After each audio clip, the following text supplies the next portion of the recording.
Yeah, I'm like an addict, do I gotta have it. I ain't even playing, got a really bad habit. If it moves, gotta grab it, fuse like a magnet. Lose, won't have it till I'm doomed in a casket.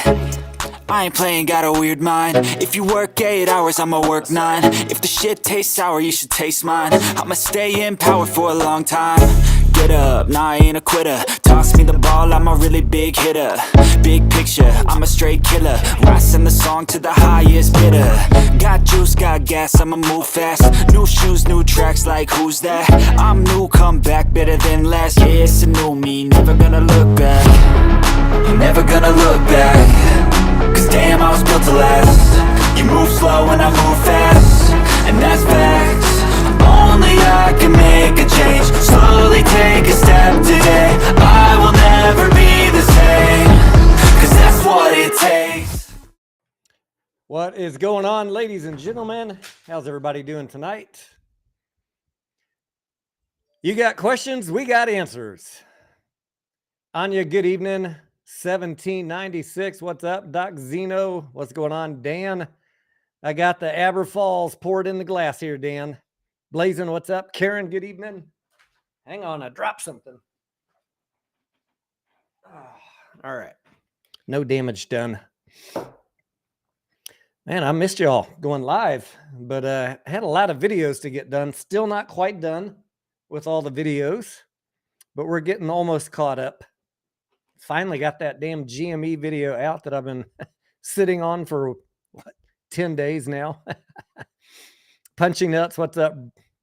Brian, Sufjan, David, Lucy, Prometheus, Grandpa, Barney. Man, guys, I was cracking up at that video I put out today. This morning, the no shares available video. I know you guys that watch my channel, you saw me go overboard on the sound effects. That was not on accident, right? You guys know that. I said, there's going to be a lot of people mad about this video, I bet you. A lot of people watching this channel for the first time. Let's really piss them off and put a lot of obnoxious sounds in there. Man, the comments in that video, boy, did they fall for it. I will never watch this channel. Did you just buy a soundboard? No, dumbass. I did it just for you. Favorite was the toilet scene, Anya. Hey, Anya, at first I just had I was like, how can I get a diarrhea of the mouth sound effect? And so I looked, all those sound effects were just not from my soundboard. No, I Googled them. There's a couple of websites you can download sounds from.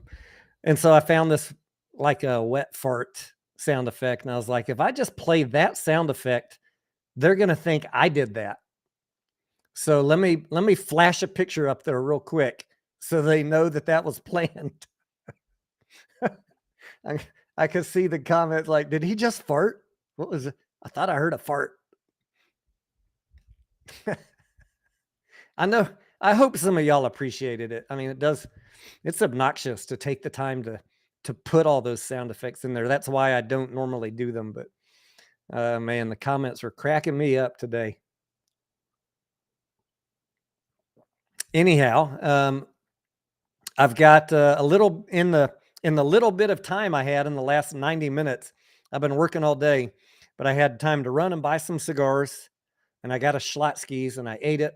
And then I had a few minutes to very quickly, what the hell is going on with AMC and National Cinemedia, NCMI? Some of you guys might have seen that 13D that got filed. Wouldn't you know it? Just in the nick of time, about 10 minutes ago, I think I found the smoking gun. So do you want to talk about that first? Do you want to talk about Adam, Aaron, and Boston? I really wanted Mediocre or Massalorian to come on tonight and talk about Boston, but if they don't, we'll talk about a few things. And yeah, we can talk about Super Mario. Let me put that screen up here. Screen share. That's an easy one. Let's get that out of the way first.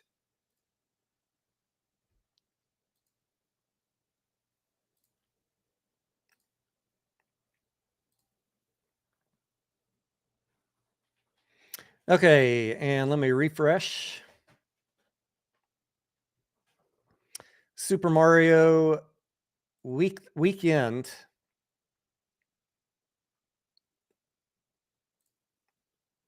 This is domestic, $146 million domestically. What did we see for global? What did you guys see? 200, 300?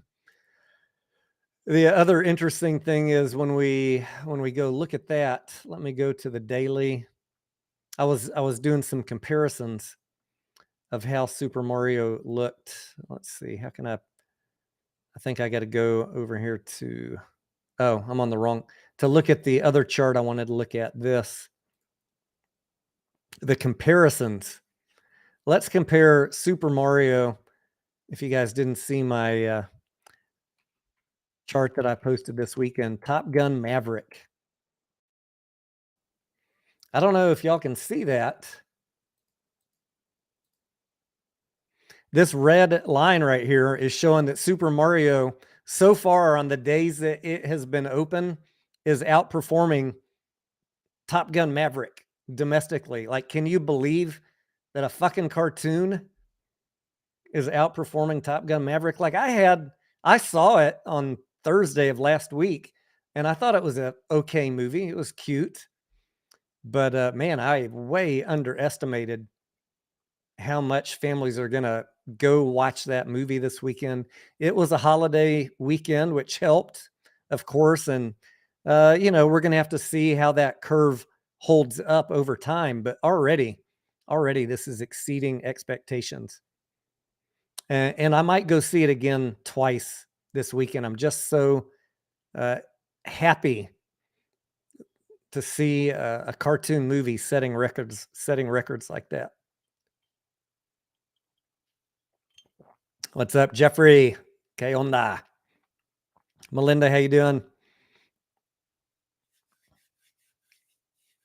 What would we call it, Blazin? Not a cartoon. Would we call it an animated movie? Let's look at, let's get rid of this comparison to Top Gun, and let's compare it to to Lightyear, Buzz Lightyear. This is embarrassing. Womp, womp, womp. This is the entire domestic income of Lightyear, $118 million. Over 80 days, Mario already exceeded it by 2x in 5 days. Oh, Lordy. Can we compare it to Frozen 2? Yes, I can compare it to just about anything. I've got nipples, Greg. Can you compare it to me? Frozen 2, 2019.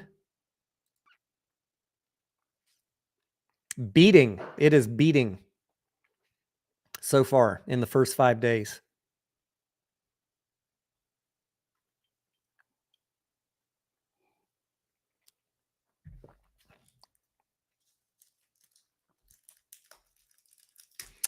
Yeah, this is fucking fantastic.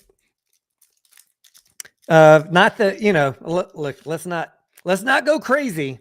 I'm not saying that one movie is going to save the industry, but what I'm excited about, guys, is when we see stuff like this just blows away that narrative that nobody's going to the movies.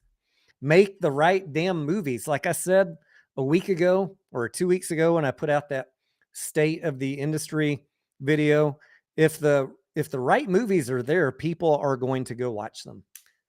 So that just makes me very, very happy. I was watching pictures online all weekend of people at theaters in around the country, and the lines, it literally, I'm not kidding, it almost brought tears to my eyes. They love us. They love us. They really love us. The movie industry, I mean.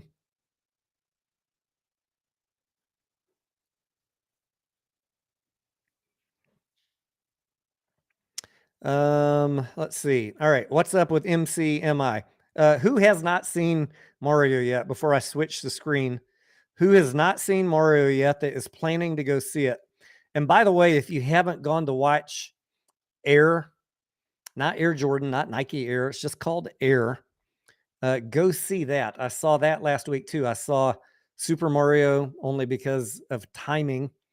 Didn't even really want to see it, but I did enjoy it. And now I'm glad I saw it because I would have been remiss to see what all the hubbub was about. But Air, I thought was just a fan-fucking-tastic movie. That is the type of movie that I like really getting into the characters and a great story, the struggle of the underdog Nike back in the 80s. And of course, you know, that was kind of my era. So all the throwback, even like the way it was filmed. You know, did you guys notice that if you saw that movie, it looked like you were almost watching an 80s type film. I don't know what they call that. I only went to acting school, not cinematography school. So don't ask me about no fancy camera settings or whatever editing they did to make it look that way. But it looked like a throwback movie. My least favorite character in that movie of all of them was Ben Affleck. Everybody else I thought did a great job. Juicy says, I hope y'all know Mario's Puerto Rican. Don't lie, you liar. Is he really Puerto Rican? All right. NCMI. Also, Stay Up says, Tony, if you get a moment to speak on Highcroft recent 8K. Yeah, I'll look it up. I can't remember if I remember seeing one over the weekend, but I'll pull it up in just a second. Let's talk about NCMI since I have it up on the screen. Alex says he's going to see Mario on Sunday. All right. D&D was a great movie also. Anya says, I haven't been to a movie in many years. Shame on you, Anya. Saw Mario on vacation in my first non-AMC theater in over 2 years. Vic, oh no. But at least you saw it. You're supporting the movie industry. I'll still take that. That counts. Okay. Here is all of the filings for NCMI. And there's a couple ways you can get to this, guys. You can go to the SEC Edgar, EDGAR website and pull it up for free. I just happened to be on Fintel, so I pulled it up. And I remember from filings and AMC's 10K that at the end of 2022, we sold all of our, AMC sold all of their NCMI. This is that, it's like a conglomerate. I don't understand it maybe as good as an expert would. It's not something I really have cared to spend a lot of time digging into, honestly. I know what it is on the periphery. It's that advertising company that runs the ads before the movies, and all the theaters had a little piece in it, right? They all had a little bit of joint ownership. It's a cooperative, is how I kind of thought of it. And there's been AMC owned pieces of it. Then there was a lawsuit because of when we bought those theaters back in 2019. We had to sell some. Maybe we sold all of it. Heck, I slept since then. But there was this filing back in December 31st, somewhere around here. There was it on February 6th? Yeah, February 6th. This was as of 12/31. At the top here, it says 12/31. AMC Entertainment owned 0 shares. And Adam Aaron tweeted about that. We sold all of our position of NCMI. So when I saw that filing hit my notifications this afternoon, I was like, why? Why did we buy NCMI again if we just dumped it? Surely there must be some clues somewhere. So I started going back, and here's the filing from today. It says that AMC now owns 16.5 million shares, 16,581,829. And this is just a disclosure of ownership, right? This is not a buy sell notification. It just says, hey, we own 9%. We own 16.581 million shares. All right. So how did they come across those? And I just started going back through these filings, and there was, which one was it? Was it this one? Damn it. I had it open and then I closed it. Not that one. Maybe March 31st.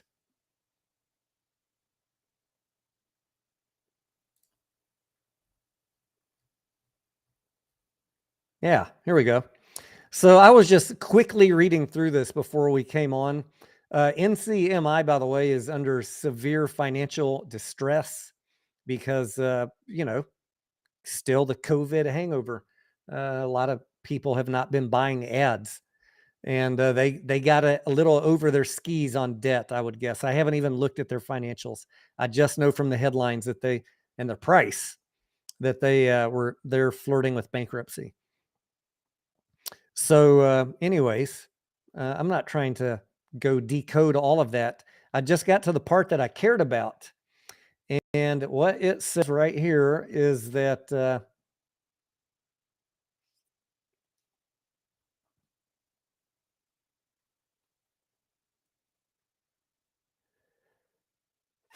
NCMI provided written notices effective March 29th, setting forth the determination of common membership units. I guess this is how they measure their ownership, the different theaters in NCM Inc. NCMI provided written notices setting forth the determination of common membership units due to or from members of NCM LLC. And the common membership units are expected to be issued on April 12th. Well, what is today, the 10th? I guess it happened 2 days early. Guess what the number is from this filing back at the end of March? AMC number of units issued per 2022 adjustment, 16,581,829. That is the exact same number that AMC disclosed ownership in today. So I don't know the mechanics of how all this works. Someone who's really wants to spend time digging into this, knock yourself out. I'm sure Pantheon or someone has spent way more time than me looking into how NCM Inc. works with all these theaters. But AMC had some shares coming to them. Cinemark had some shares coming to them. And yeah, that's it. So I don't think we bought them. It looks like it was a distribution the way I'm reading this. I'll put a link to this in the video description, and you guys can also look that up, like I said, on SEC's Edgar website. Who is Pantheon, Yuka? You didn't already say hi to him in the chat, Yuka?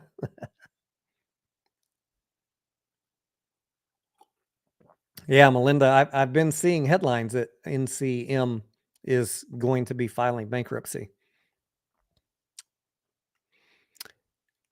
Dan says Lou will probably most likely push it. They're going to use NCMI to dilute our shares through some exotic share swapping, spit swapping, reverse merger, bend you over type shit. Whatever Adam Aaron can do to screw you over. Did you think they believed it? Keep going. That's Lou to his handlers. Oh boy, I can get 20 more videos out of this weekend. Thank God they came up. Thank God I found that Reddit post, or I was running out of content ideas for the weekend.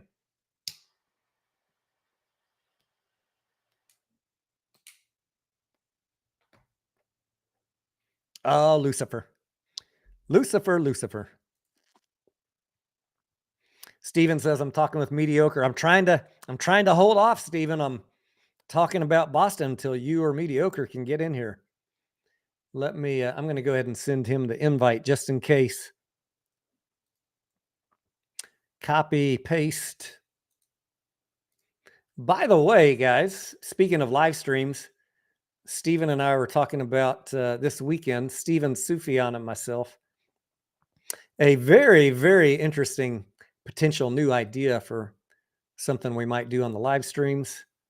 I don't want to ruin the surprise, but I have been working on that for the past couple of days too. Now, damn it, how do I just Lost my Discord. Go back. Oh, escape. There we go. I think if I'm able to pull this off, you guys might find this slightly entertaining. Maybe next week if I can get everything put together by then. I don't know that it's something that anybody is doing on YouTube. I'm sure someone, hell, someone's got to be doing it. I'll just drop a hint. I'm gonna put a little hot tub right behind me. Have anybody else doing that? Streaming from a hot tub? I'm just kidding. That's not it. That's not it.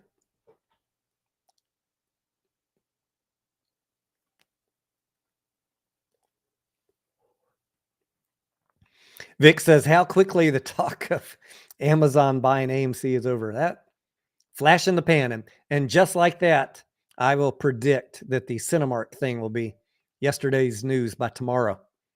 Yesterday's news today. Although, I mean, it would be really embarrassing if I'm wrong. If I'm wrong, it will be, I will owe Lou a pineapple pizza. I called him out on Twitter since he told me last year that I was going to be vaporized on March 3rd, and then he never apologized. Lou, I never got my box of cigars you promised. Lou said, if it doesn't run by March 3rd, 2022, I will owe Tony Denaro a box of cigars and delete all my social media.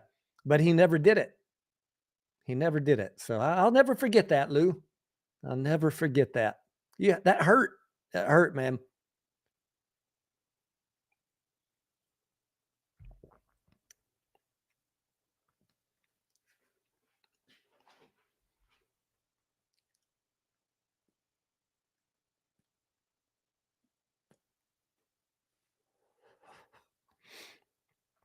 Am I going to teach you how to milk almonds?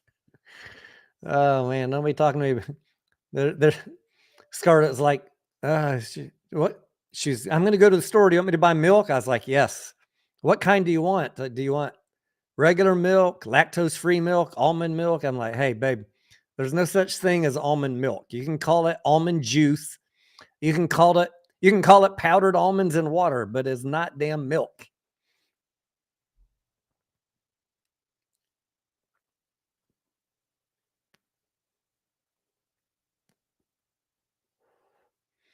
Hulk Hogan, what's up? He says, if Adam Aaron was so confident in making the short thesis disappear, why isn't any AMC suits buying shares instead of selling them? Yeah, I hear that question a lot, guys. I hear that question a lot, and I've done a smattering of research on big companies like AMC and bigger. There's just not that many people buying shares, guys. Really not. It's kind of this is what I call a red salmon. It's a red herring, you dumbass. I know, it's a fucking joke. Get over yourself. This is a red herring. It's a straw man argument. Or what? They need to be buying shares. Come on, guys. Have you ever been in the executive office at a big company where they're literally paying you 50% of your salary in free shares? Why would you buy shares on top of that? This is a fake argument used by manipulative people on social media to push an agenda, and I ain't having none of it. Now, if it was a small company, I'd want to see ownership of the insiders, and I'd want to see the CEO buying. And of course, yes, if any insiders are buying, that's a bullish sign. But if I was the financial planner of any executive at a big company where half their salary is being meted out in shares, I would not be then advising them. And don't forget, take another 20% of your salary and buy more shares, because that's what you want. You want all your eggs in one basket, Adam Aaron. Fuck no. I'm not buying that argument. That's a very narrow-minded argument. I understand the sentiment. I even agree with it. I'd love to see it, but it's not financially smart for an executive when the bulk of your pay is coming from granted shares to then turn around and take your salary and buy more shares. When I got granted stock options and, I had a sizable amount, over $1 million, I was selling them because guess what happened? If my company went to shit, so does all my wealth. I sold them every year at different prices, sometimes more one year than another. That's just how it is. And no, I'm not making excuses for Adam Aaron. I've just been in that position. I understand how they look at things. And I don't think you should be casting stones if you haven't had the bulk of your pay come in granted shares or options, or have the bulk of your income, the bulk of your wealth all tied up in one company. It's silly to tell anybody you should buy shares. Just as if I was a certified financial advisor, I would definitely advise against that.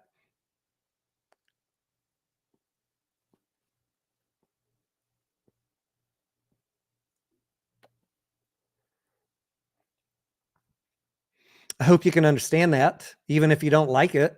Like one little part of your brain far in the back, you're like, yeah, I guess even though it makes me really angry, it kind of does make sense. You might not want 80% of your wealth tied up in a company that is basically a quarter or two away from bankruptcy. I can kind of see what you're saying, Tony. I get it, guys. You want them to make you feel good, but that is not a financially smart decision for them. They should be selling them. They should be. I did when I worked for a corp. I sold them, and I never once felt bad about it.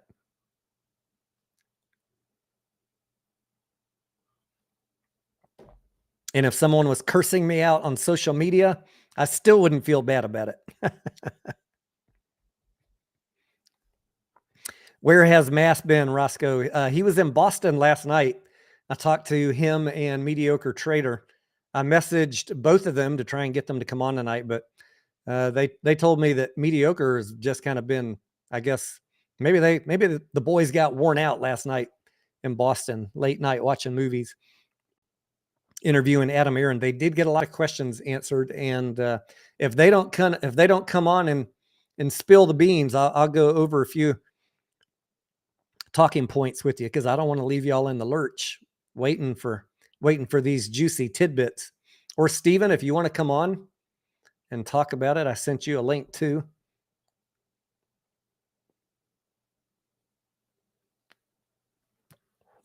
Yuka says, I have 2 eggs and I'm holding on to them. I can't eat these fucking eggs fast enough, Yuka.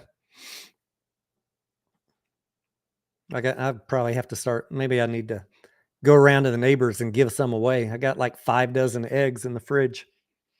If you wonder why I hadn't been trading as much, it's just like I'm fucking rich on eggs from the backyard.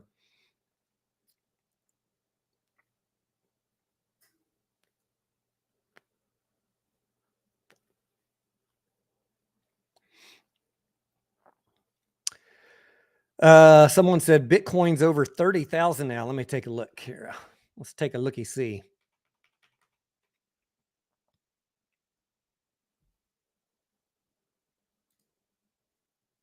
Holy smokes. Would you look at that?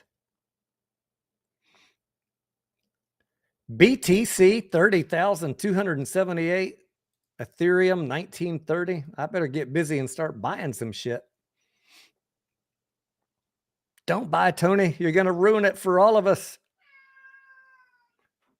What do you want, cat? I think he wants to go outside. He wants to go outside and play with his friends or go hunting something. Doge at 8 cents. Should I buy some Doge at this price? What did I say I was going to buy it at? 5 cents? Never did get back there. That looks pretty tasty right there. 8 cents. 6 looks better. I'm going to sit around and wait and miss everything.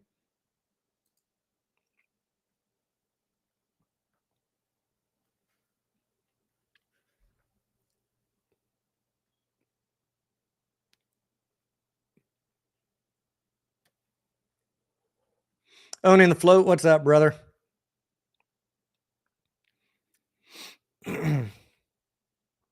Nick says, Tony, you should have someone on your channel to discuss cost to borrow. I feel it's not as bullish as we have made it out to be. Nick, I know exactly the person to talk about that topic. And she's already covered it once in one of her live streams. And you're exactly right. When I saw her video about a month ago, even though I get excited about cost to borrow at 800 or 1,000%, when I saw market for what's her name? Markets with May. Shout out to May if you're watching live or on replay. Say hello. I'm going to have her come on and explain it to her, explain it to y'all, because she broke it down in a way that I never even thought about. And you might have heard me allude to this a couple times since then, and it makes people really angry when I say it. But when I saw her math and her spreadsheet, I was like, holy fuck, we've been misunderstanding this all along. And it was very upsetting to me, but I'm also was mathematically smart enough to realize it made sense. And if I just roughly remember the example in her spreadsheet, she had, I think, let's say a cost to borrow of 300%. And she had worked out that if the volatility on a ticker is 5% in a day, they can still make money on a daily trading basis, in and out on a day, with the 300% cost to borrow, because 300% is the annual fee. You got to break it down to a daily. And when I saw that, I was kind of like, oh, I mean, we're getting our hopes up and getting excited over this for nothing. Let me talk to May and see if I can get her on one evening this week or next weekend with maybe a couple versions of the spreadsheet, like at a 300, 500, 900% level, and see in what case, if you are a high frequency trader. I'm not even talking about short hedge funds, guys. This is another misnomer that all the shorts are carrying this shit overnight. Do you know how many people are shorting this for a minute, for 5 minutes, for 5 seconds, for the day? Get in and out, do that over and over, repeat, rinse and repeat. It's rampant, high frequency trading. And if they can make money on volatility more than it's costing them for the day, then they're going to do it. They're not looking for moonshots. They're looking for 20% on a day. 10% on a day is fucking good for a high speed trading firm. So, I don't know. There's only so much bad news I can dole out in a week. Whoever asked that question, who was that? Anyways, I will reach out to May, just if nothing else, even if everyone else hates it, for my own betterment and education, so that I can properly explain it to people years down the road when we're talking about the next stock. I'd like to have a good walkthrough of exactly what her spreadsheet showed. Steven says most shorts do not hold overnight. Yeah, I mean, I see all these people. I want someone please explain to me how 55 million shorts were traded during a day. Well, number one, buddy, they're not holding them overnight. So they could trade 55 million in about 2 hours if they wanted to. And you'd rack up those numbers and you'd still be there scratching your head. I don't understand it. That's right. You don't fucking understand it. So quit making videos. It's embarrassing. I mean, that, God bless your heart. I mean, I feel sorry for these people. It's not like I haven't tried to reach out to them, but I've tried to reach out to them long ago, gave up because they don't ever answer. If you present them with anything logical, it's like you're on the football field and you just got blocked. Don't want to hear it. Don't confirm my bias. If you can't confirm my crazy theory, I don't want to hear your damn logic, Denaro. I'd rather just believe in fairy tales and Peter the Pan. Don't tell me, don't you dare tell me there's a logical way that someone could short 50 million shares in a day. I don't want to hear it. The only answer is crime. Yeah, we're being manipulated, and we're being manipulated the fuck out of our stock because it's volatile and they know that people are going to buy it no matter what they do. So Lou was right. Stop buying. I don't know. I don't know that I'd go that far. But hey, if there's people willing to thrash that price around, they're going to play around with you.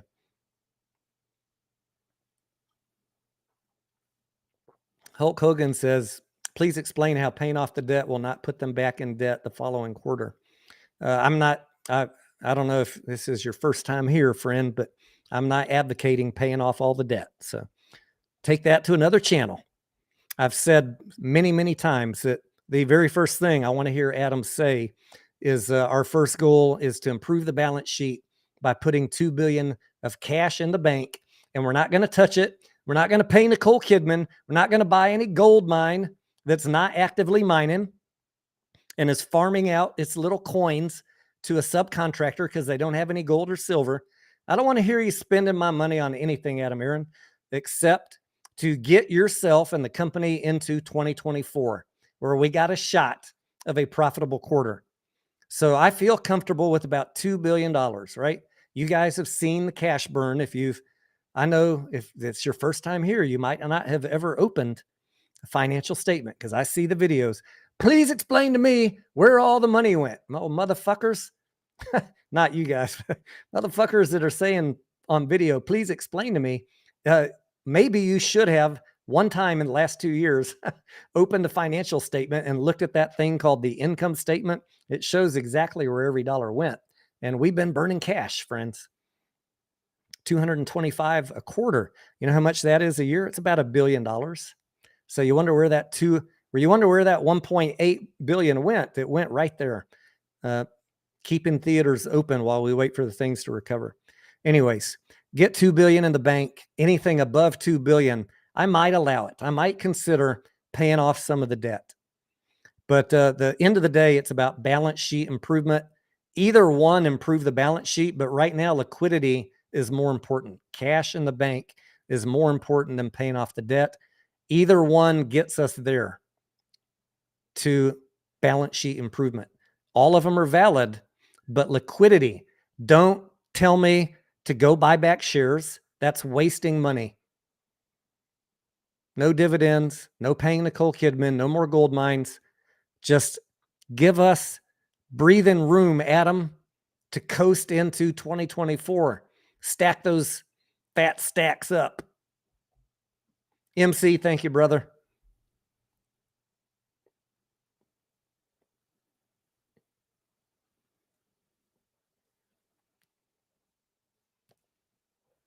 If after 2 billion in cash, if he had 3 or 4, I don't know how much he's going to get, but if he had extra money, I'd be okay with some of it being used to pay down some of the debt. It's not the debt is not killing us. The interest is not killing us. The horrible balance sheet is why we're being shorted. It's bad. And if you've watched any of my recent videos on balance sheets, you know what I mean. There's no wonder we're being shorted. Let's fix some of the damn problems. I tell you what, if these no vote people win and AMC cannot raise money, I probably would consider myself getting out of the play. Because at that point, if AMC is out, has no way to raise money, it's 2 quarters and we're bankrupt. We're not, even with Mario and all these other great movies, 9 billion domestic is not going to get us home. It's not going to get us there in 2023. And I'm not going to sit around and watch my investment get run to bankruptcy because some dumbasses wanted to vote no and not let the company raise any more money.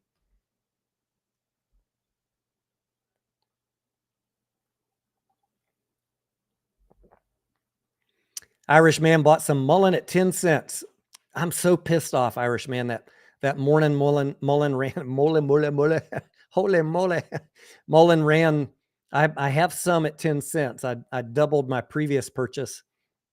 I have some at a very few, just a handful, at 25 cents. And then I really started buying at 13 and then I doubled it at 10. And that morning it ran up to 16 on that bullshit news that they delivered 5 vans. I put in an order, I think for 17 cents or whatever I put it in for. It didn't execute and then it just kind of drifted down the entire day. I was like, son of a bitch. That was like a 60% run up opportunity that I missed over a penny. Stupid. So I'm not buying any more Mullen unless it drops to 5 cents. If it hangs out at 9 or 10 for a month, I might buy some more. But I think with the reverse split and the dilution on Mullen and the fact that they have no revenue, I'm not in any hurry to load up on Mullen. I'll just keep what I have and wait for the next little bubble news item.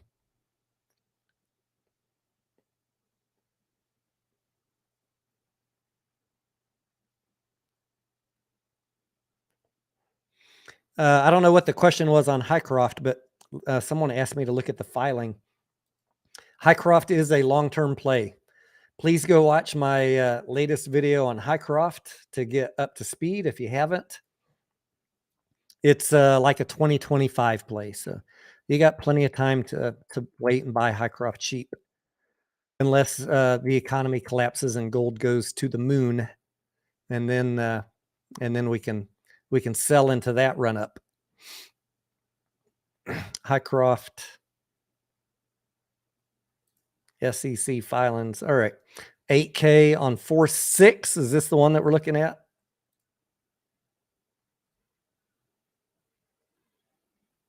Oh, the one about the validation. Yeah. Is this the boxed 205? So there was oh no, this is the one about that other lawsuit.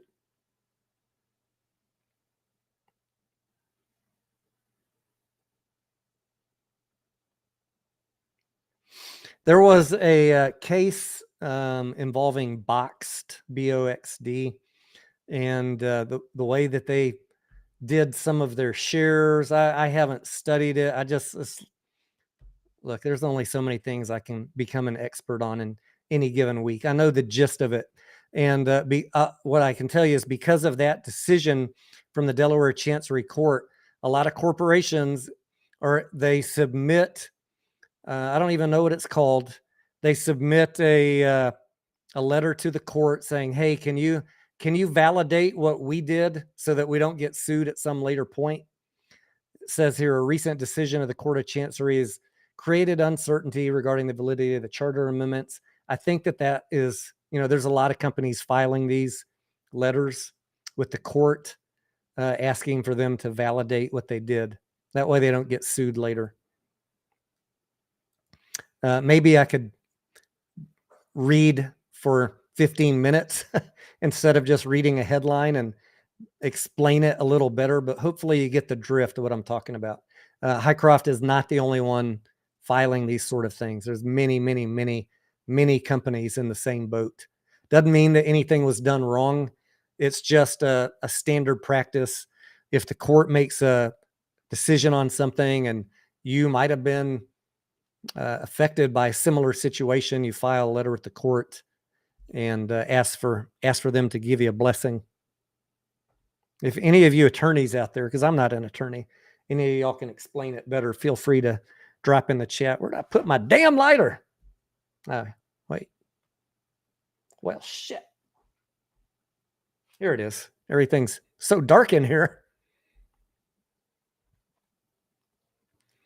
Jeffrey says, Tony True Diedemann did a deep dive into Mullen months ago. It's in worse trouble than AMC. What did his deep dive say? I just get so amazed at how many people are covering Mullen 5 times a day on YouTube, talking about how awesome it is. Oh boy, guys, they delivered 5 vans. This is so bullish. We're going to the moon. Never mind about that 5 billion shares of dilution. Never mind about that 1 for 50 reverse split. Never mind that the CEOs selling shares every other week, or that they won't be producing anything for 18 months. It's fine. It's bullish. Hold my nuts.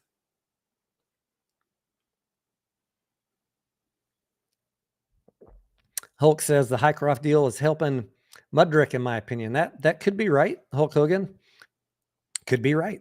Who am I to say? You're welcome to your opinion on this channel.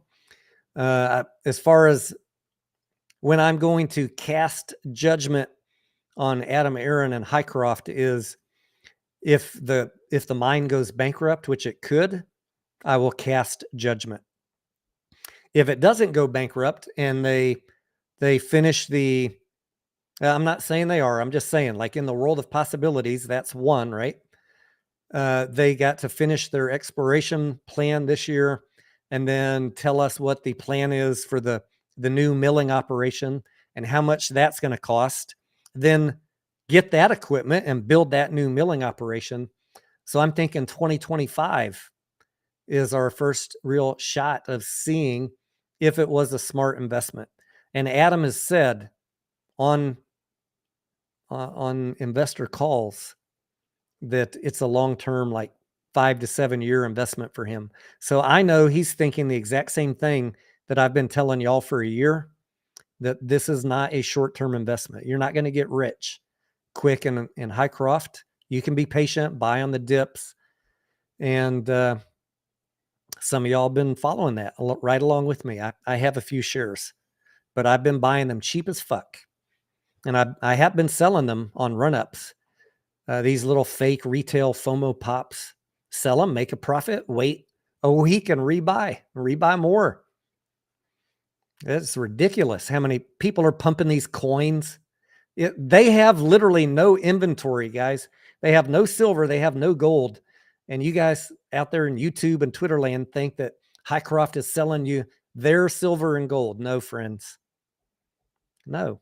If you want to give them your money to get a commemorative coin, hey, knock yourself out. I'm not going to throw any shade your way. I'm sure they get like a $5 spiff for every coin that you make, but you're not supporting any mining at Hycroft. They stopped mining in November of 2021, and they depleted all of their inventory in December of last year. So if you think you're getting Hycroft gold or silver, you are smoking the good stuff.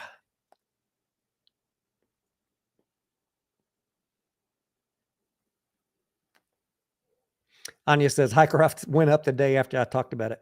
It's going to go up and down with gold prices, Anya. If you see gold go up, Hycroft's going to go up.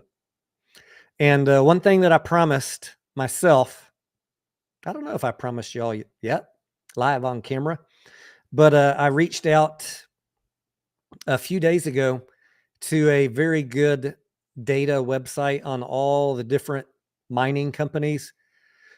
So because someone asked in a comment, or they said in a comment, Hycroft is a great value, Tony, at these prices. And I'm like, well, how do you know? I'm asking myself out loud as I'm reading his comment. How do you know that it's a great value when they're not mining and we don't know when they're going to mine? Like even Hycroft is telling us in their filings that they don't know if they're a great value. They don't know when or if they're going to mine. That's their words. I don't know if it's a great value. Maybe it is, but that leads me into a new line of questioning to myself as a curious person. How do we determine what's a good value for any junior mining company? So what I'm going to do with this data mining website that I have now with access to every gold mining company is sort for companies that are exactly like Hycroft. And we'll put them on a spreadsheet and we'll all find out together if it's a great value. I have no idea what that's going to yield, but you can trust that when I find out, good or bad, I will come here and let y'all know. Not that if it's great, fantastic. We've been putting our money in something awesome. If it's not great, well, then if you still want to support Hycroft, then maybe wait for the price to come down a little bit. I don't know what it's going to yield. We'll find out. And as soon as I have a free day, maybe that might take 2 days.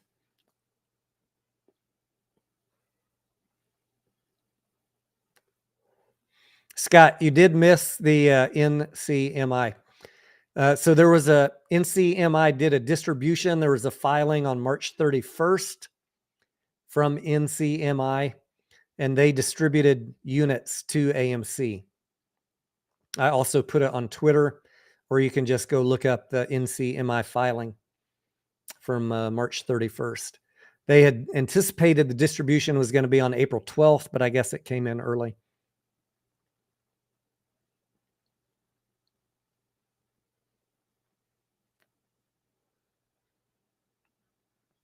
JT says, I really think there is market corruption and manipulation. 100%. Of course there is. Thank God the SEC is protecting retail. Yeah, they ain't doing shit. If you think the SEC or my Ginsla is on our side, hopefully that guy fell on the other side of his head and realized that was not a good talking point. There ain't nobody in the government trying to help us. But we need to be loud. We need to not give up. And we need to keep on bothering them. And in about 7 years, we'll get some change.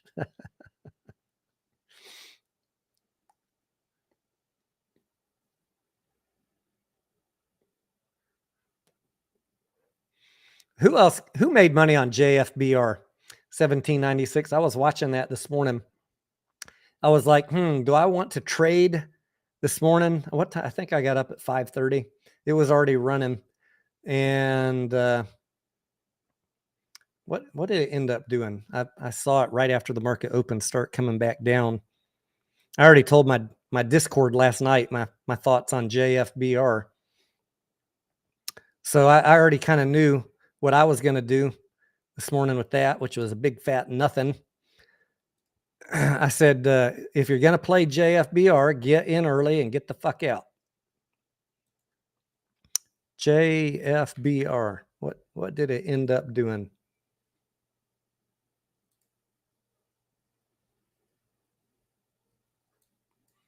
Yeah, the peak was at market open. So all the trading happened in pre-market.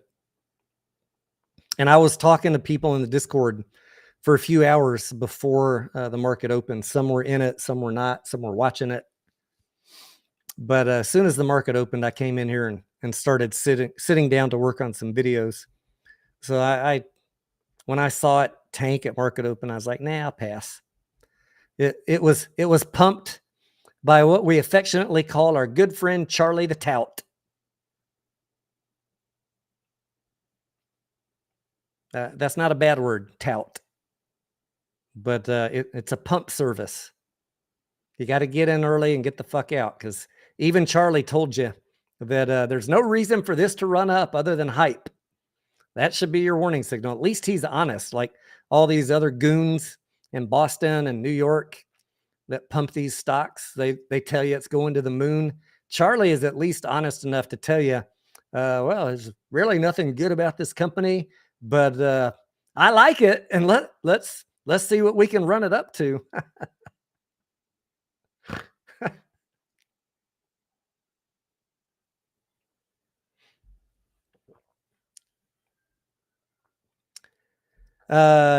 Jay Lemon, any thoughts on Adam telling the Boston customers he gave us 8 for free?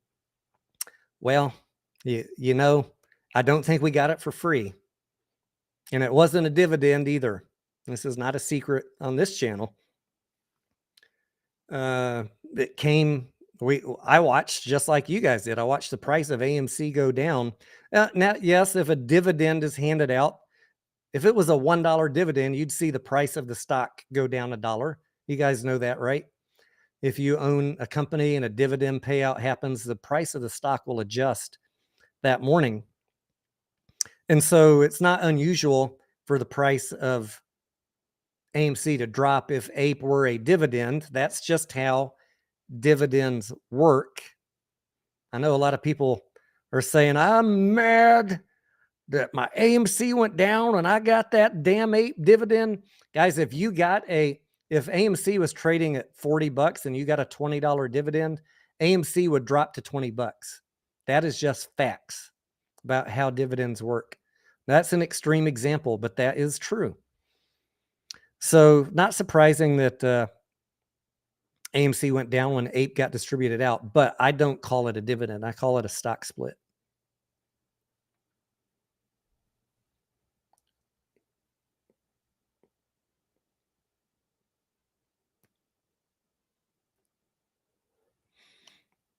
So did we get it for free? Yeah, well, I guess we got it for free. He just split our stock. The unfortunate thing is it then got sold off by all the institutions because BlackRock and Vanguard don't need to hold APE for all of their ETFs. So they got that sucker and they're like, sell. Price started going down. Meanwhile, our good buddies, Matt and Kevin and Wrench, and who else? Kevin, Lou, we're telling y'all to sell it. So the institutions started selling because they don't need to hold APE. They knew it was a dilution instrument. I fucked up there. I should have been smarter about that. I counted too much on the apes. So, hate me all you want for that. I counted too much on people. Won't make that mistake again. I'll tell you that. Once the institutions started selling, people got scared. It just became a shit show after that.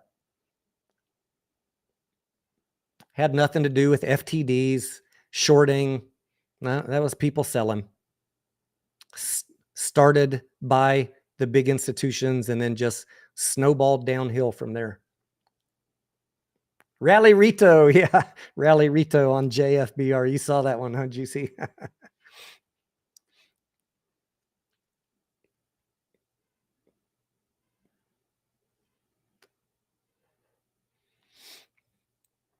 Anthony says, is the AMC Insider Top Package worth it? I don't know what that is. Tell us more. I know what A-List is, AMC A-List. I have that. All right, y'all want to talk about Boston. Let me pull up my notes on Boston. I guess Mediocre and Mass, Steven, none of them going to join in. Let me find the talking points. All right. Can I make this bigger so my old eyes can see it? Yes, I can.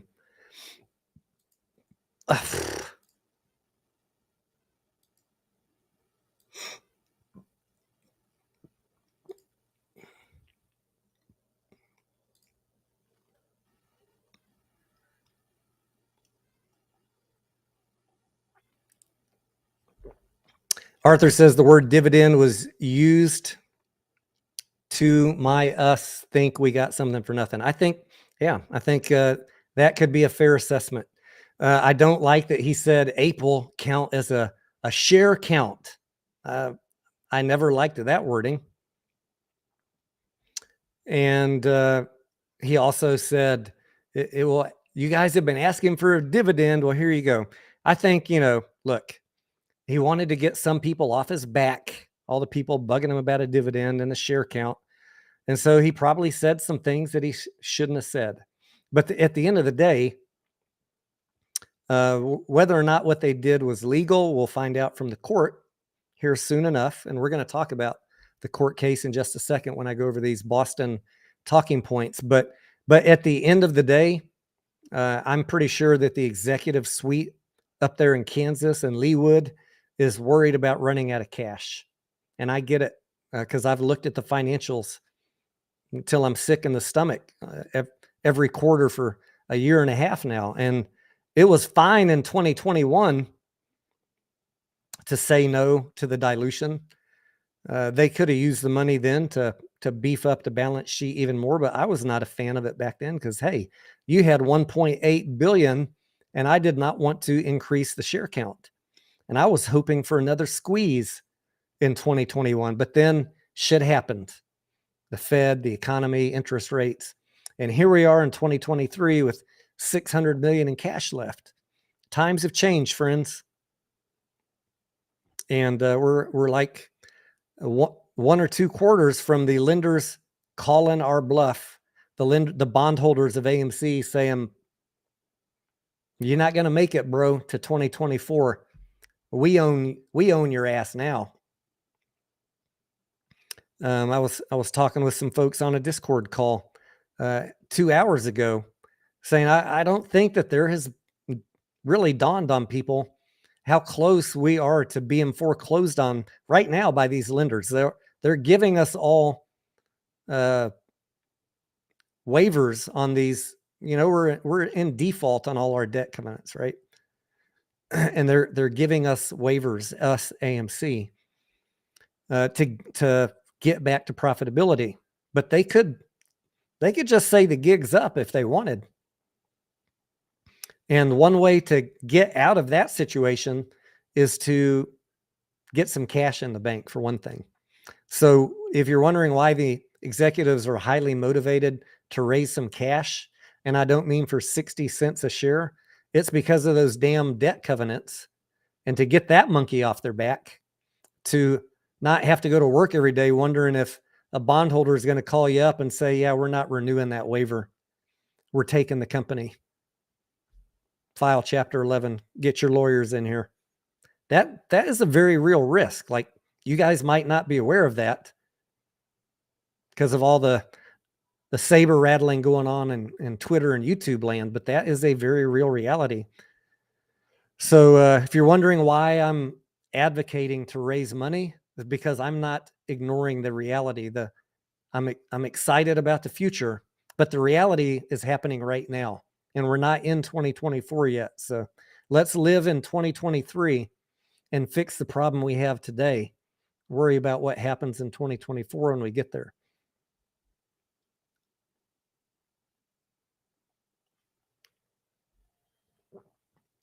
I am going to be very worried if that lawsuit were to drag out for this entire quarter, and if we go a whole quarter without raising money, our next earnings is going to be horrible in terms of the balance sheet. Even if it's a great on income, the balance sheet's going to show that we burned all our cash. 400 million left, 350. Not good. That's not going to go over well. You're going to see even more shorts piling in. And I know you don't want that. Neither do I, which is why I've been advocating, let them raise cash at an effective price. All these idiots that don't call them idiots, Tony, if they don't agree with you. All these people that never read a financial statement and don't want the company to raise money are going to have a rude awakening if the day comes where this company reports a quarter and they didn't have a chance to raise money. You're going to see all hell break loose. And I don't mean in a good way on the stock price. All right, let's talk about better stuff, though. What happened in Boston? What did Adam Aaron say? I've got 10 bullet points here. Adam Aaron expects to be profitable by summer of next year. We got to last 14 more months, guys. That means burning cash for 14 more months. We got to get to that point. Because like I've been telling you, I guess I'm reading the way I'm reading this. He's also thinking that we're going to be around 11 billion or over 11 billion domestic box office, or around 2.75 billion per quarter. That's what we need. Adam Aaron said that he expects 9 billion in 2023. I also told you guys that about a week ago on a video. So that is good. That'd be a fantastic 2023 compared to last year, where we did 7.5 billion. Adam Aaron, the bullet point I got says confirmed, but I'm just going to say Adam Aaron thinks that the lawsuit is going to end up in a settlement, and that the deal that you've already been privy to with the one share for every 7.5 after the split, that will end up being the deal. I don't have any details on why he thinks that, but that was said yesterday in Boston.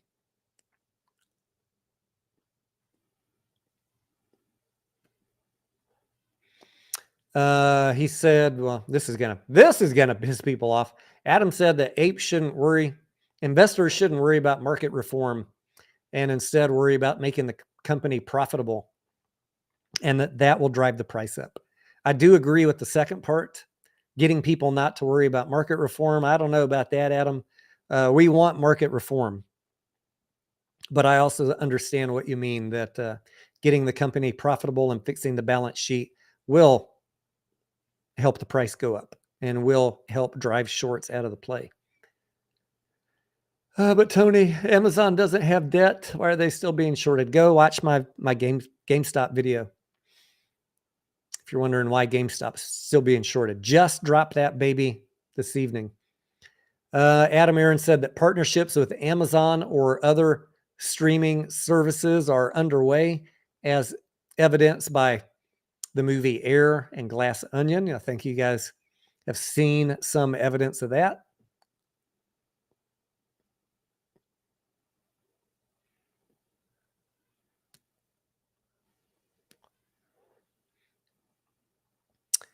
Adam Aaron said, I'm just reading here. This is third hand telephone game.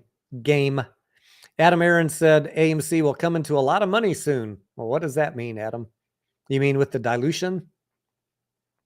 And with that money, he plans to acquire new theaters. Boy, I don't want to hear that, Adam. I don't want to hear about acquiring shit. Unless you're talking about a couple prime properties, I don't want to hear about you buying Cineworld. Did y'all see all the videos this weekend? People confusing Cinemark and Cineworld. I was laughing my ass off this weekend. Guys, Cinemark is the number 2 or number 3. Cineworld, which owns Regal, is the other one. One's 2 and one's 3.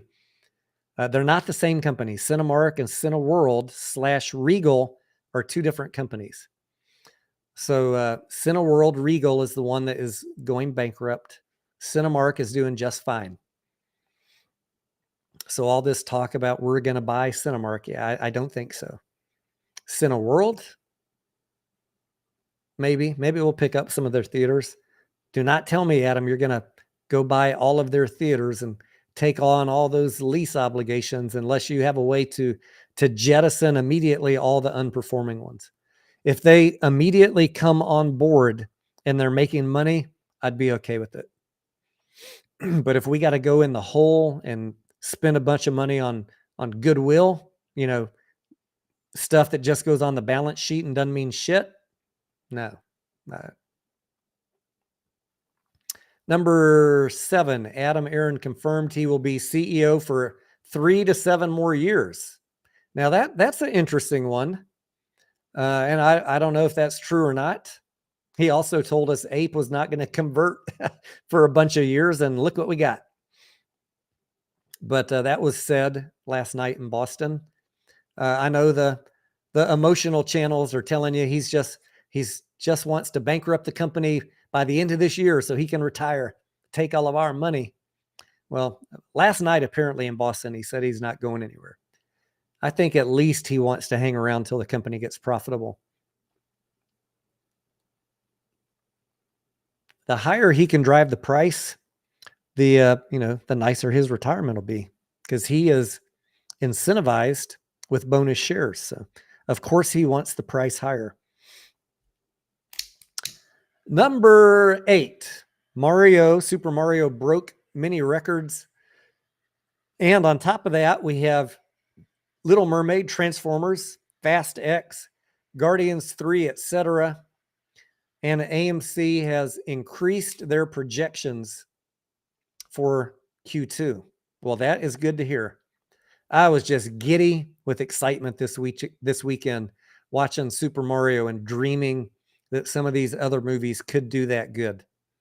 I don't know. Yeah, I mean, I think Little Mermaid will do fine. Transformers, I saw the preview for that. It looked pretty good. Not a biggest fan of the franchise. I feel like it's overdone, but I'd go see it. I'd go see it. The preview looked decent. Fast and the Furious, that one should be fine. Guardians 3, that one's a good franchise.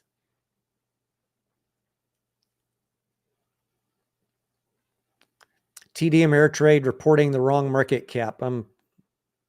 Yeah, bad data, guys. Bad data is rampant. For anyone who's telling you the truth is coming out, yeah, the truth is coming out of their ass and the lies are coming out of their mouth. The count is the fucking count. There's no 7 billion market cap based on, it's just fucking bad data. Stop listening to these idiots. Market cap is the number of shares authorized by the company, which was just disclosed in the proxy statement, times the price. There is no other market cap. If you're seeing anything different than that, it is bad data. And anyone who cannot understand that and makes a video or a tweet, I'm going to call them, I'm going to do a Fudbusters number 4 on that bullshit. Like literally tell me you do not understand after 2 years how the market works or how market cap is calculated. Brokers don't make up their own fucking numbers for market cap. It is literally only from the shares that the company publishes times the price. That is it. There is no other market cap.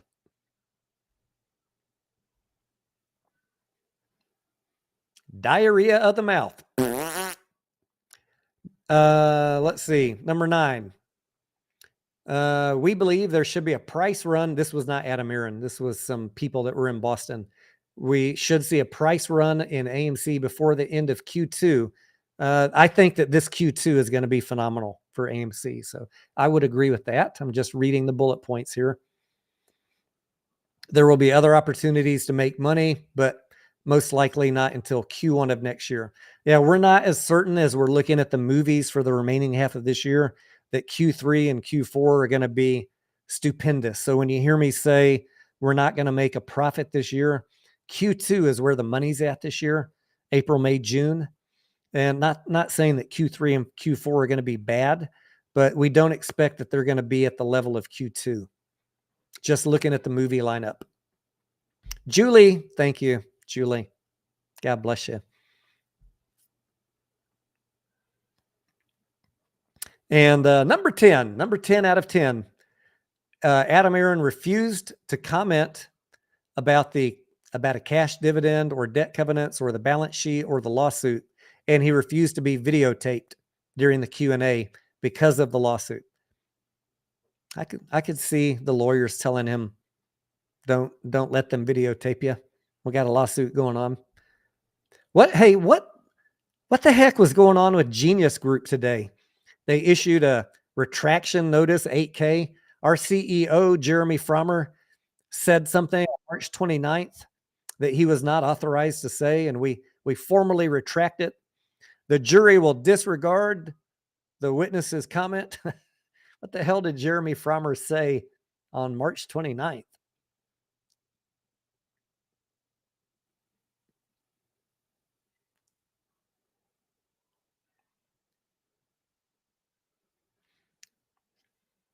What did Dave say up here, Angelina? Dave says, so this entire MOAS was a big pump and dump. Hey, Dave, we're in 2023, Dave. We had a good run up or a couple in the early part of 2021. We had 1.8 billion in cash. The market was on fire in 2021. People were throwing money at it like it was going out of style. And then the recession hit and interest rates started going up.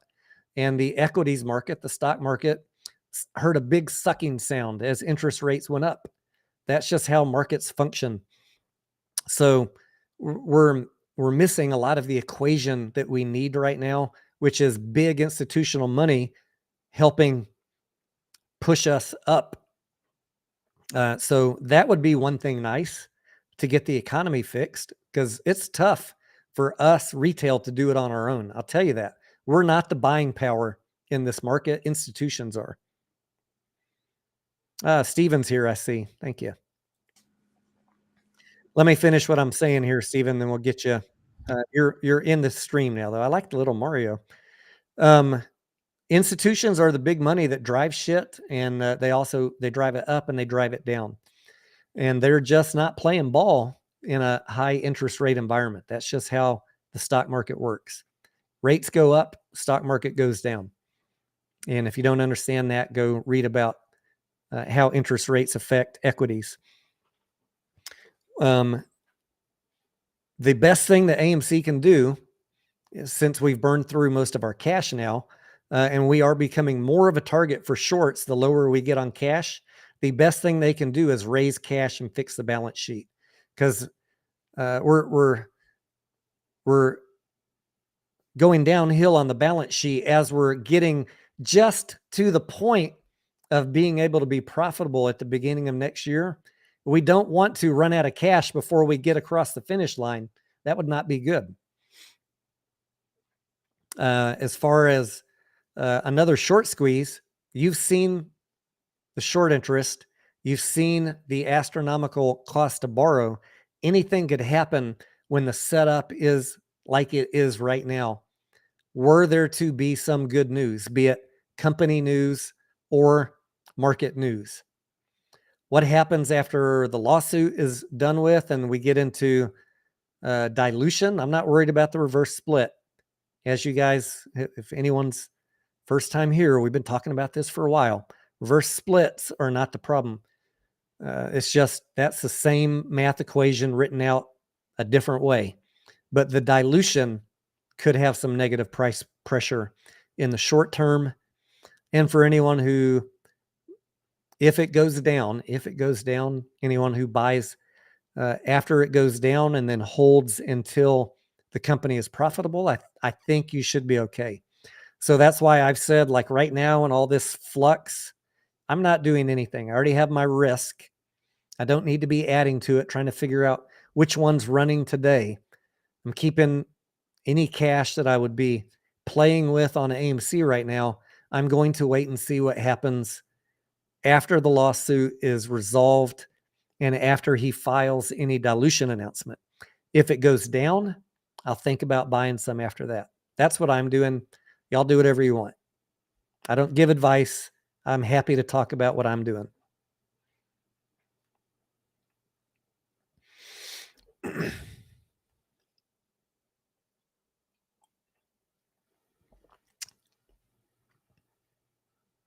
All right, Steven, how you doing, buddy? Mamma mia. Mario's here tonight. How's everybody doing? Hi, Doing Anya. swell. Good.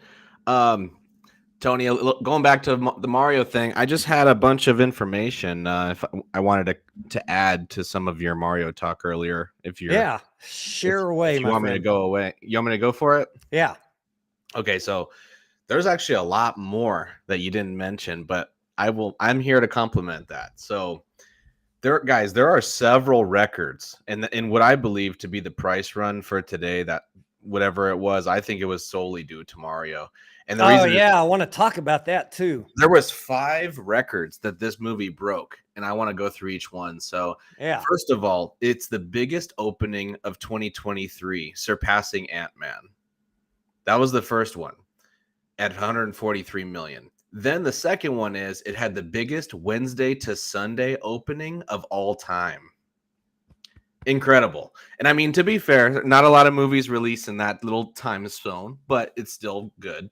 The third one is biggest opening for Illumination Studios, surpassing Minions at 115 million over a 3-day opening. Woo! That's a big one. Then you have the second biggest animated film opening, only behind The Incredibles 2. For you guys that are movie buffs in the chat, you remember how good Incredibles 2 was. That was like an older movie at 183 million over 3 days. And then you have it being the biggest video game adaptation of all time. And that's going to set up my next point. With a worldwide opening, Tony, I know you're seeing 370. You can't really take any of those seriously because there's so many countries that have not released the movie yet. I only talked about domestic, so I don't know what the worldwide numbers are exactly. What are you hearing? Oh, perfect. Well, the thing is, it hasn't released in Japan, so it's gonna balloon completely from where it is right now. Um, Essentially, as you guys know, Nintendo is in Japan, so that's going to be released April 28th. The numbers are just staggering, right? But at the end of the day, we have to see what kind of legs will this have. I think the second weekend will be great, but the question is, I getting a lot. Is it going to go to 1 billion? A lot of people have been asking me that, and I actually think it's in reach, but who knows, you know? But I want to talk about the fandom. So, like, I don't know if you guys remember, but like in the 2000s, like when Star Wars would come out, like you'd see people dressing up like to go to the movies, like in costumes and you know, like wearing stuff, and the spirit was there, and that's what I saw with Mario, Tony. Like I saw people with their kids and their costumes, and I it was blown this, away. I was literally almost brought to tears this weekend looking at Twitter, seeing these massive lines and people dressed up. I was like, I totally did not expect this. I mean, wow. it's stunning. I mean, it's multi-generational. I mean, Mario's gone through your generation, your kids, and you. Like you guys all played the game. So it just goes through everyone. And the cosplay was insane all over the place. And that makes me feel like we're gonna see a lot more adaptations. Before this movie came out, I said this is a pivotal moment for Illumination Studios, because if they can make money, which they obviously did, you're going to see all kinds of a new generation of movies coming out. You could see a Donkey Kong standalone. You could see Super Smash Brothers or Kirby, Star Fox, Metroid Prime, Legend of Zelda. Those are all guaranteed to be extremely high grossing films Yeah. if they come to fruition. It just felt like you said, like the good old days, you know. And not to mention, Universal Studios over the weekend went bonkers with their Nintendo Land. Really?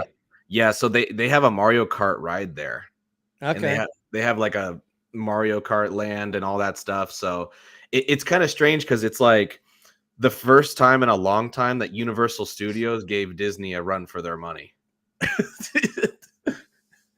I grew up playing the stand-up Donkey Kong at the arcade, you know, and then of course when my boys were little, playing Mario Kart and Super Mario. I never, you know, then they outgrew it at some point, and I never got into Mario Galaxy and all that. But yeah, so many good memories of Mario. I really enjoyed the movie. I'm gonna go see it again this week and take my wife. It was just great. I thought it was great.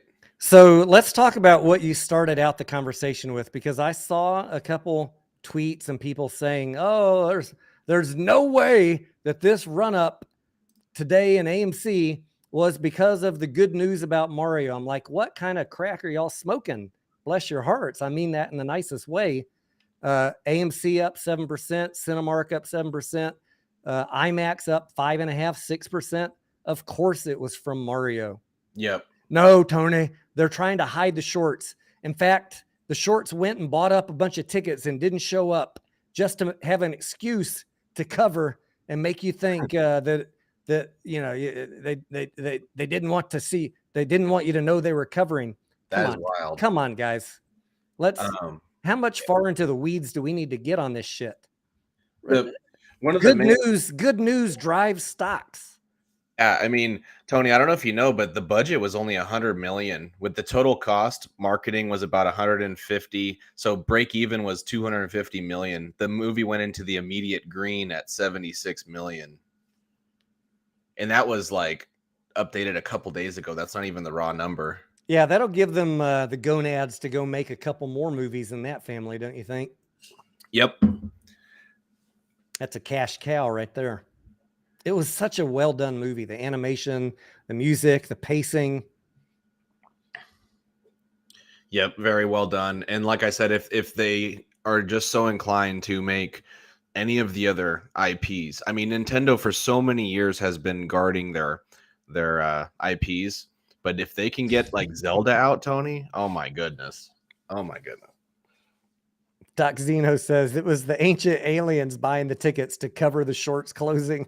Yeah, no. Gary Gensler and the FBI went out and bought a bunch of tickets. Oh man, the nonsense these guys come up with on Reddit. Keep up with it. It's so crazy. Like, why can't you just accept the theological answer, probably the right one? And in my life experience, that the most logical answer is usually the correct one. You don't need to come up with a bunch of crazy theories that they ran up the price under cover of Mario. No, Mario ran everything up. It wasn't just AMC that ran up. It was all the theater stocks.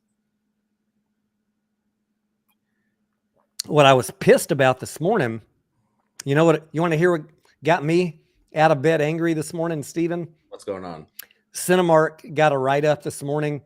Cinemark upgraded based on renewed belief in the movies and fantastic results on Super Mario. Oh, really? Yeah, and then Cinemark started taking off right when the market opened.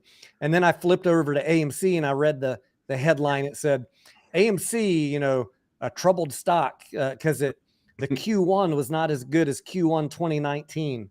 I was like, where's our upgrade because of Mario? Like, why y'all dragging 2019 through the mud, motherfuckers? Yeah, 2019 was an incredible year. I mean, 2018, 2019 area. Yeah, they don't want to talk about Mario when it comes to AMC. They just want to load up the algos with headlines about Q1 was bad. Fuck you guys. I know that was a planted piece from the media. How about let's talk about how good Q1 was this year? I mean, you remember in 22, Tony, we were kind of waiting for like these big titles like Top Gun or Avatar, but we didn't have like every weekend a good movie. Like this quarter has been outstanding. I mean, Megan, and then Scream, and then Dungeons and Dragons. And then Cocaine Bear. Like all these movies are just back to back to back to back. And this is what we didn't have in 2022 that we currently have. And this is what it's supposed to be like. So next year, it's only going to ramp up more. I mean, they're already releasing photos of Joker 2, which is slated to be $1 billion film with Lady Gaga and Joaquin Phoenix. And Joaquin Phoenix has Napoleon that he's dropping. And then you have Christopher Nolan's going to drop 2 more films. Guys, even 2024, like I have no problems. Like I think that the box office industry is going to be just fine. This is making me really excited, this Q2, about the potential for next year. I'm living in, my feet are grounded, Steven. I'm living in the world of reality that Q3 and Q4 are going to probably be, they're not going to be profitable, but we could get a taste in Q2 of what next year is going to be like every quarter. If assuming the movies are good, because that matters, right, Tony? It's got to be good. It can't be Buzz Lightyear. If they're good, Little Mermaid could surprise. That could be a very high grossing film. You have Fast and Furious 10, which people are going to buy tickets no matter what because it's Vin Diesel. And there's Paul Walker footage in it for your Fast and Furious fans out there. And then you have Expendables 4, you Mission Impossible a little later. What are the bigger ones in Q2? Guardians of the Galaxy 3 is coming. Evil Dead is right around the corner. We have a lot. There's a lot, man. I'm excited. I had to get ahead of my movies last week because there's so many good ones coming out in April. Yep, definitely. Oh, The Flash. That's what I was thinking about. The Flash with Batman with Michael Keaton. That's pretty crazy. Long Jericho says, why did you delete? Did someone delete his comment? Jericho, I don't see any deleted comments. Feel free to repeat it, Mr. Jericho. Cocaine Bear next. We need Meth Monkey. Right. Wondering how Indiana Jones will do. I'm a big fan. That's another one. Q2. I grew up with Indiana Jones. I've seen every single one of them. Some I've loved. Some I've been okay with, but many of them I've seen a dozen times. Not all at the theater, but I'm hoping, I have really good hopes that this one will be good. You got to But hand it to Harrison Ford. He's got to be 80 now, right? he's almost as old as me, Steven.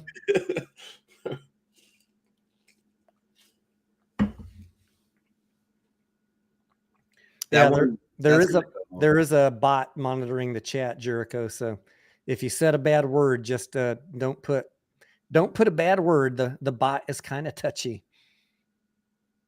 That one will probably go to Q3 though, Indiana Jones, because it comes out June 30th. Yeah, April, May, June. Yeah, it'll be in Q3. That's all right. We need something to prop up Q3. Q3 is Mission Impossible. Another great one. I'll tell you what, guys, when I'm in the theaters watching these movies, because I have A-list, I get to see 3 free movies a week. So if you're wondering why is he going to all these movies? Hey, if it's a shit day in the market, you think I'm going to sit here and feel sorry for myself? No, I'm going to go enjoy the privilege of my A-list membership and go eat some overpriced popcorn and contribute to the company that I care about. What was I going to say, Stephen? When I go watch the previews in all these movies, every time I see a new preview, I'm like, yep, that one looks good. That one looks good. That one looks good. Right. That one looks good. That one looks good. Stephen, tell them why Air has not, we haven't really seen a lot of advertising for Air. Oh, yeah. I told you the other day. So Air, I haven't seen it, but I'm hearing it was a phenomenal movie. It was fucking awesome. There's just a problem, Tony. The problem was it was not the marketing leading up to it was not designed for theatrical. They wanted it to go straight to Prime Video, and then last second they're like, "Oh wait, this movie's actually good. We should put it in a theater." And then Amazon decided to strike a deal essentially with theaters. And so basically, since they didn't spend 100 or 200 million on marketing, whatever they make in theaters is straight to the bottom line. That's just preloading the revenue for Amazon. Correct. I mean, that's genius. Not only that, but Amazon's dedicated. You know, they're about to put $1 billion on the line for theatrical. So they've already invested so much in their Lord of the Rings property. I don't know if you know that they own Lord of the Rings now. So they spent so much money on Lord of the Rings, and they know that you're more likely to make more money going into the theater first. Yuka Frita says, Tony, when are you going to have Thomas James on the show? I'd love to have Thomas James on the show. Anyone who doesn't spend their day, Yuka, denigrating other people by name, doxing them, talking shit about people for hours, they're always welcome on this show. I don't have to agree with their due diligence on everything. Thomas James is welcome to come hang out anytime. He seems like a decent fellow. Very gentlemanly. Oh, I can say one thing, Tony. What's up? Mediocre is going to say most of the things, but I can say this. I told Mediocre to ask Adam Aaron. I said, look, I need to know if AMC is trying to do partnerships with these studios, you know, that want to bring more movies to theatrical. And he asked him, and he said yes. The first test was Glass Onion. The second test was Air. They kind of have to slow roll it a little bit to make sure it's that people are responding well. Yeah, and we're 2 for 2. Wasn't the Glass Onion, that was Netflix, wasn't it? Yes. And they were pretty happy with how that turned out, right? Yes. I forgot the numbers, but it made more substantially. The problem, Tony, is that when it goes to streaming, it's more likely to be pirated. Therefore, they lose money. Yeah. Someone said Thomas James just reads tweets. He doesn't do due diligence. Well, he could come on the show, Corey, and just read some tweets. Thomas, what's the best Reddit post you found today, Thomas? Oh, can we have a live reading, please? I'd be cool with that. That's how it was in the old days, Tony. People would just read DD off of Reddit. They didn't know anything. Andrew Mo Money. Yeah, that's bad. I'm a data scientist, guys. I'm going to spend my day data mining Reddit to find the very best post to read to you. Wow. Whatever happened to Andrew Mo Money and what was his dog's name? Hamburglar or something? I'm happy you turned the camera on, Tony. That's all I can say about that. You mean like coming on live tonight? No, in for the first. Oh, in general. In general, yeah. Oh yeah, man, those guys used to drive me crazy. It was brutal. Steven, do you know there's still people that blame me for making a bunch of people buy AMC at $50, 60, 70? I wasn't even around back then, yeah, guys. I was going to say, you weren't around until like... Don't blame me. Yeah. Don't blame me for anybody that bought high in a FOMO run-up. No, don't blame me. Please. I am here because of that nonsense.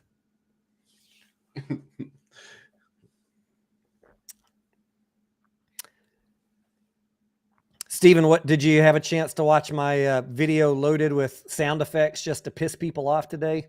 Is that the no shares available? Yeah. That was a very well put together video, Tony. You got your point across while being very nice about it. I thought that was good. Well, that's why it took 5 hours, because I had to. Everything kept on ended up on the cutting room floor. No, that's too mean. That's too mean. It still sounds mean. What should we do?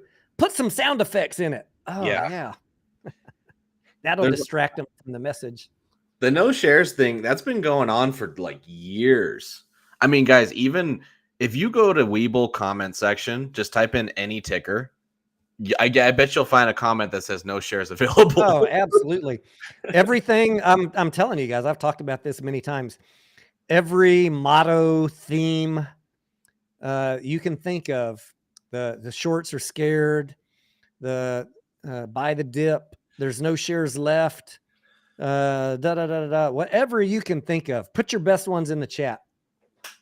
I guarantee you, if I went right now to GTII, BBIG, Zila, any ticker you can think of, they're all saying the same thing. Like literally BBIG thinks they're going to break the U.S. financial system. Yeah. BBBY, they think it's a conspiracy by Biden. I'm not joking. They literally think BBBY is a conspiracy by Biden to suppress the price of this stock so as not to ruin the entire financial system. I'm like, come on. Like, can you read the damn financial statements? Oh no, I can't be bothered with that. Listen to my theory. Biden is suppressing the price. You know, my favorite one is that the price of AMC is different in the dark pool. That one still is alive, Tony, to this day. Yeah, Lou had a very horrible effect on people, and they still listen to him. Yeah. Like if I hear you repeat anything that man ever said, I automatically got to know that you have not learned anything in 2 years. There's not been one damn thing that he said, other than he said that the price of ape was going to go down. I'll give him that. I got that wrong. He got that right. But pretty much everything else that he has said has been bullshit. And people still, they won't let it go. No. Separate set of books. Yep. Dark Pool's got a separate price. Clean up the books. It's a cleanup operation. Yep. That man single-handedly poisoned a lot of people for life and their mental thinking. Yeah. And they still glom on to every word he says and repeat it to this day on video. I feel sad. Bloodbath and beyond. BBBY headed to the tomb. It's in trouble, guys. It's in trouble. 24 cents today, Steven. Oh, wow. It dropped below 29. Yeah. It's still too expensive. Oh, wait. Sorry. That was BBIG. Oh, okay. Bed Bath is 29 cents. My bad. Yeah. It's still too expensive. Yep. They got a vote coming up on the 27th for a 1-for-20 reverse split. Oof. If I'm not mistaken. You know, they had a way out. That's what makes me mad. Maybe it's in early May. But They They we were totally had a way out, Tony. Like I did DD on Bed Bath months ago, and the problem is they never cared about their online space. So like home goods is a competitive as hell market in the first place. So you have to be really up on it, like on your online, but they could not compare to like Amazon and everyone else. So they kind of neglected their online presence, and it led to what you see. Yeah. Yeah, remember we were talking about this a couple days ago. Like if Adam Aaron really wanted to bankrupt AMC and hand it over to the hedgies, to the debt holders, he could have just done what Bed Bath and Beyond executives did, Yep. which was nothing. Sit Nothing. back and watch the city burn. Yeah, if you're a CEO and you don't care about the company, there's no obligation to do anything. You just sit there and collect the paycheck. Yeah, and then either quit or jump off a building. I mean, that's basically what happened at Bed Bath, right? Yeah, the CFO jumped out the window. And the CEO quit or got Yep. fired. Yeah. I mean, if you want to bankrupt your company, just follow the Bed Bath and Beyond model. All I see is AMC scrapping and fighting for survival, and it might not. It's going to be rough for us in the long term. In the short term, I get it, but they are fighting for survival, and you should appreciate that. If you might not want to be in the play if you don't like what they're doing, I respect that. But yeah. to sit here and see it coming and just do nothing but whine and cry, then I say, what are you doing? If you see something coming and you don't like it, then move on. It's coming. It's coming. There's going to be a conversion and reverse split and dilution. And not only that, guys, but do the DD on the executives themselves. If you guys look at Sue Gove's background on Bed Bath and Beyond, she almost has no professional experience as a CEO. She's an interim CEO. And I know it doesn't sound like it's a big deal, but it really is. You want to have people that are qualified to be in those positions, not just shoe in people for survival. That was a huge red flag when I first did the research on them. Hulk Hogan says, "How about cutting the millions Adam Aaron and the executives get paid?" I'd be fine with them taking a pay cut, Hulk, until the company is not just a pay cut. Don't just tell me you're going to freeze salaries for a year, Adam. Tell us you're going to take a pay cut, or even better, Adam. I'd be also okay with you taking a pay cut and distributing those millions to the frontline workers in the form of a $1 a raise hour to all the little people. I'd be okay with that too. But yeah, I'm not going to argue with you on that, Hulk. He recently did give him a raise, the bottom line. Well, good. I mean, I don't know about cutting his own pay, though. I don't think he did that. Well, I mean, yeah, he agreed not to take a pay raise. Yeah. Whoop-de fucking do. It'd be a nice gesture to take a pay cut. I'm taking a pay cut on my base salary and my options, my bonuses until we're profitable. Now I know you're in line with us, Adam. I'd be okay with that. Sure.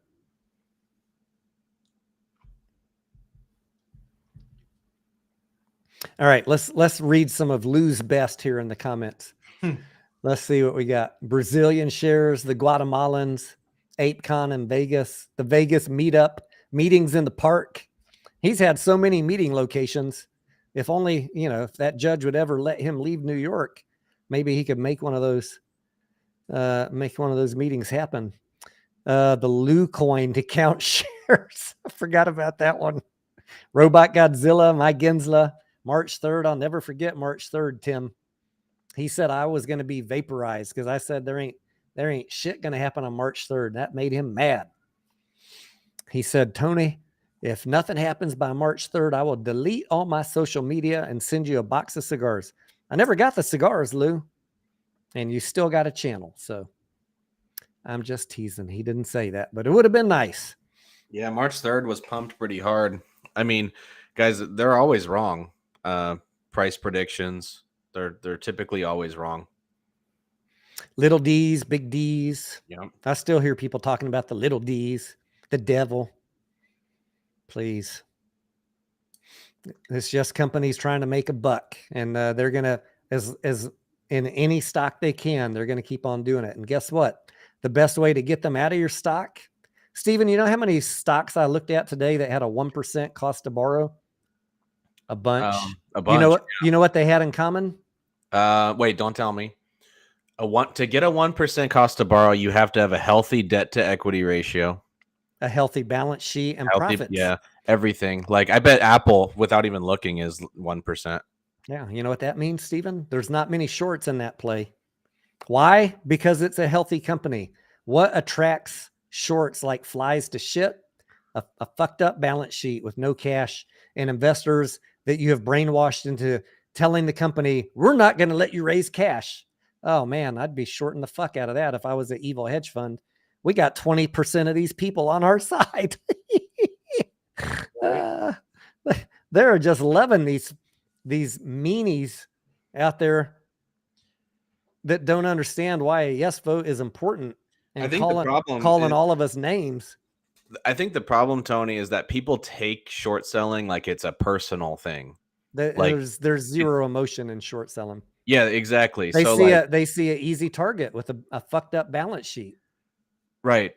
But yeah, exactly. Like they're just going after the company's financials. They're not going after anything else. But AMC is a very emotional play, so I understand why people get emotional about it. I understand why we're emotional, but I want you guys to stop that shit. It is a learned process, guys. Not everybody is born with a lump of coal in the middle of your chest like I am. So for those of you that are on the more emotional side, you do have to learn how to control that to survive in the long term in this market, if that's what you want to do. And we'll continue preaching that message. But first thing about controlling your emotions is to learn to let go all this conspiracy nonsense and break away from these channels that are pushing that bullshit that they can't back up with one shred of piece of evidence. Those of us, Steven, Yep, that trade based on numbers we can see and facts, you wonder why we get so much shit right? Because we're looking at facts. Yeah, you can't doubt SEC statements. You can't doubt the filings. You can't like go off into your own theories when the financials are telling you something. Even Roaring Kitty, like when he was thinking that GameStop was going to run up, he never imagined in his mind that it would run that high. But what was the whole crux of his thesis? You remember his price target, Tony? It was not anywhere near 400, but the crux of his thesis was, I think this company is undervalued, and look at this balance sheet and look at this income statement and look at the short interest that we know about. He wasn't talking about synthetics or Guatemalans or naked shorting or the SEC is in on it. What was his price target, Steven? $50. $50. You know what? And then people piled in because they had all those stimmy checks and all that other nonsense and loaded up the options chain. And these motherfuckers were stupid enough to have 100% of the float shorted. Yep. And that's what kicked off GameStop. It's really that simple.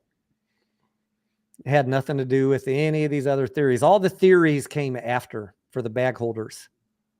Yeah. I think it was right around the end of 2021, Tony. That's when the big theories started ramping up because everyone was expecting a second squeeze in AMC after the 72. We went down to like 40, and then everyone thought it was going to run back up to 100. And then when that didn't happen, that's when the theories started running wild about synthetics and all that other stuff. I did see, Edward, the letter that someone sent to the judge where he called Adam Aram popcorn. I've read a few letters that have been posted, and I respect everybody's right to write a letter. I got half a mind to post on my Twitter and my YouTube the address where you can send a letter letting them know, the judge know you're part of the 87%. I got half a mind to do that, but we already won the vote. So, and I'm not worried about what the judge is going to decide. So I don't want to waste y'all's time. But a lot of these letters, there are wild allegations. And I don't know if these people realize that they're writing to a court of law where evidence actually matters. Your opinions and your emotions are meaningless. If it makes you feel better to write the letter, by all means, write the letter, mail it in, $2 a page. But putting in wild ass theories without any evidence of them, if you had a ream of data showing backup for everything you're alleging, that Adam Aaron is working hand in hand with Gary Gensler and Ken Griffin. Come on. This is a court of law. You realize how that works, right? Some people, Tony, are saying that their letters is what caused the judge to dismiss the motion. No. Letters had nothing to do with it. It's the fact that the lawsuit got filed as a class action suit. Correct. And like the Chancery Daily already said a couple days before I started talking about it, that Judge Chancellor Zern was probably not going to approve the settlement because it had been filed as a class action. And she then, by default, now has an obligation to think about the whole class. And not your letters had nothing to do with it. That's just the precedent that the court has already established through decades, hundreds of years of law in the Delaware Chancery Court. I didn't know that little bit, but I'm learning a little bit more about the Delaware court than I ever wished I knew. And it'll be filed away for the next time. By the way, speaking of the Delaware court, I don't know if this is true, but I saw something flash across my screen right before we came live that Elon Musk incorporated a new company called X, and that Twitter got absorbed by that company, and that Twitter is no longer an entity. Did you guys see that? Am I smoking crack here? Not that it matters, right? It's not a publicly traded company, but interesting. Some light reading for later tonight.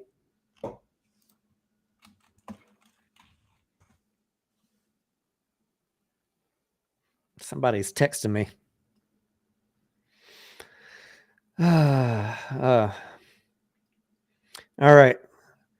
A shout out from Crypto Bro here. He says, check out the coin GALA. All right, let's look it up.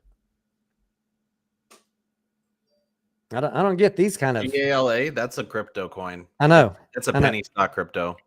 I know. Well, he's saying check it out now. Shot up from 0.04 cents to 4 cents, 0.039 to 4. So yeah, not much going on yet, but all right. Light reading for tonight.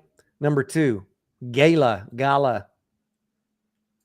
Those of you that want to help me do some DD on this. I don't know about this one. Video game. I don't know the DD on it, but it has to do with a video game entity. All right. Well, I'm gonna leave this up on my screen here and do some reading on it tonight or in the morning. Tony, I gotta ask you a question. Yeah. What do you think about the priced in theory that I got going? The priced in theory about what? Thank you. Remember we talked about the priced in dilution, like it's already been priced in. Remember that theory? Oh yeah. Well, why don't you share it with the folks? I don't know how to explain it. You explained it to me. I think, tell us what you think, and if I need to color in the lines a little bit, I will. Well, a lot of people are saying that the stock is going to continue to fall because of the upcoming dilution.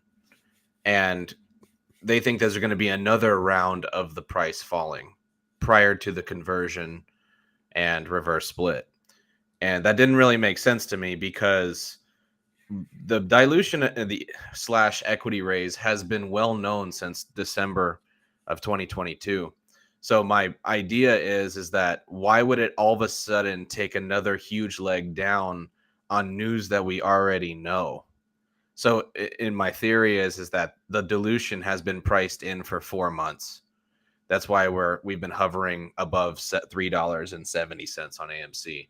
A lot of people are calling for AMC to go to like $2 or dangerous levels. So is that a good way of explaining it? Yeah. The market cap of Cinemark right now is $2 billion. The market cap of AMC is 2.7 plus 8, 1.4. So what is that, like $4.1 billion? If you think AMC is going to drop from 23 to $5 after a reverse split, you're telling me that we're going to be 1/3 the market cap of Cinemark? No, it's just not going to happen. It doesn't make sense. I mean, Stephen, I think your theory has, so for people that live in a world of facts, finance, and rational thinking, your theory's got some legs. I've talked about this before. Like I can't predict what's going to happen after dilution is formally announced, but in terms of market cap, it makes no sense to me that AMC and Ape are going to plummet down to $5. The market cap would be so cheap, we would be undervalued relative to competitors, and the market's not going to let that happen. Yeah, like right here, Doug made a comment. He says that within I think we reverse split to 32, then 7 to 10 within 90 days. I mean, that's $1. Wait, we got our first potential torch candidate of the night, Bill H. I smell. He's being mean to the host. Come on, Bill. Bill's about to get torched right the fuck out of this place.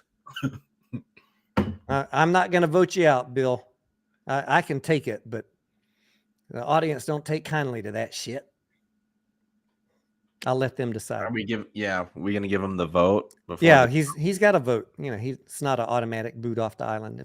If people want me to be shit talked tonight, I'm a big man. I can handle it. But it sounds like this might not be a good channel for Bill. Hulk Hogan, to my knowledge, the preliminary hearing is on April 27th. And actually, I can't say it because it's mediocre's information, Tony. I can't say it. What is it? I'll say it.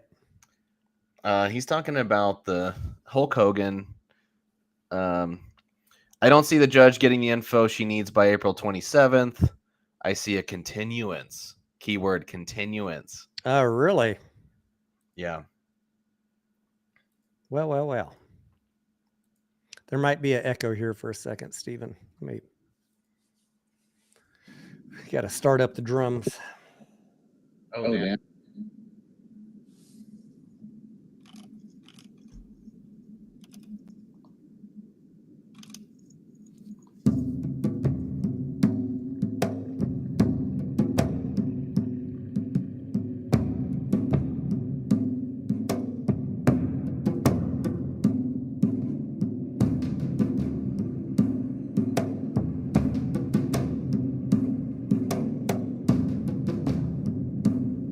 Where you at, Bill? Where's Bill's comment at?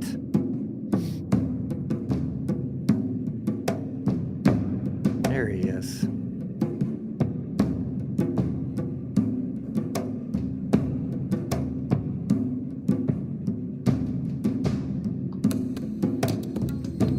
Karen, bring me your torch. The tribe has spoken. It's time for you to leave Ape Island. Oh man, I hate it when this happens. Bye, Felicia. Chinga tu madre. All right, let's carry on, Stephen. Back to funner things. Yay.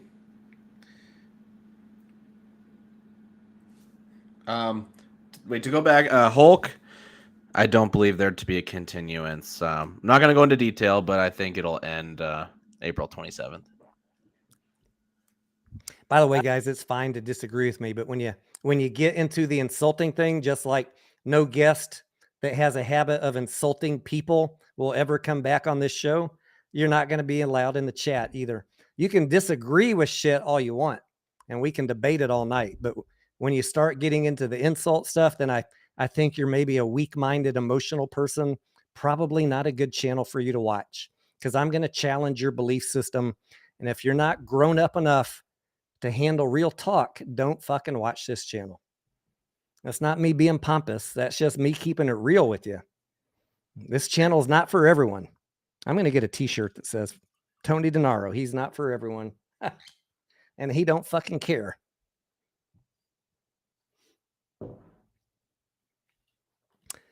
What else? I think, so you think it's going to be a continuance on the 27th. Why did Adam Aaron, Stephen, allude to the fact that it's going to end up in a settlement?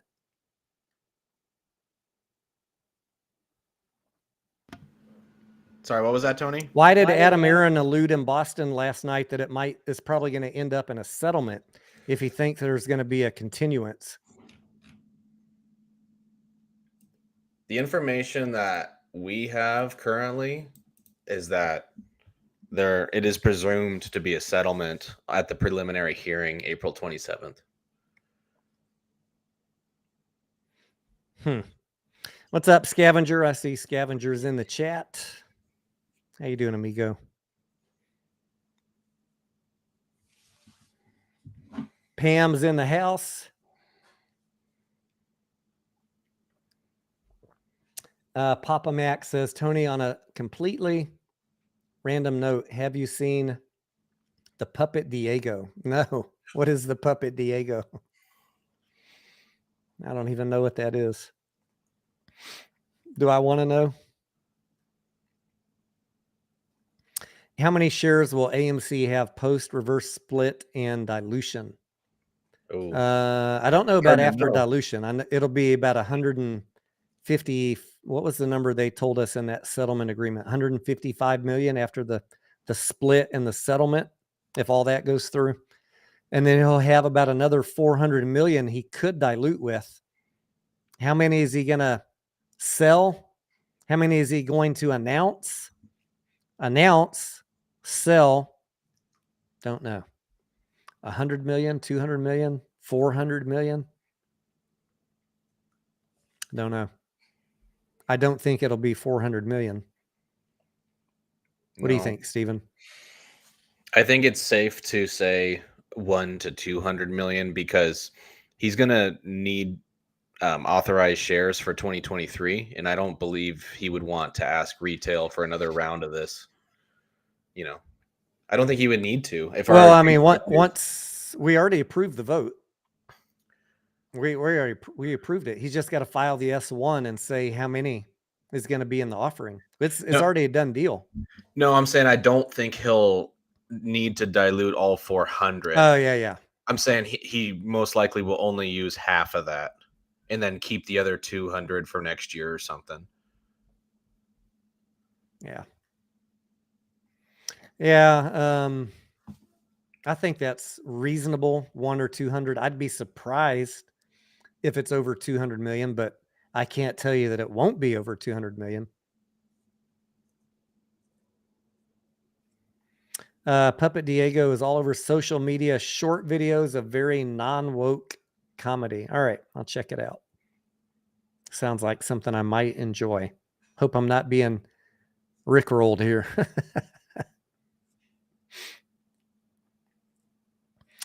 Scavenger says, "As killed the squeeze." I think he meant Adam here.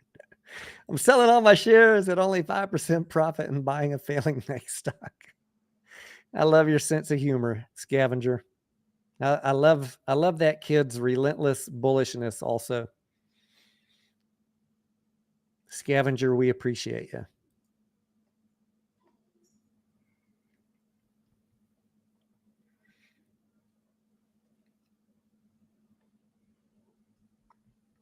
Joe says, Stephen, that the price going down to $5, it doesn't have to make sense. The shorts will drive it down.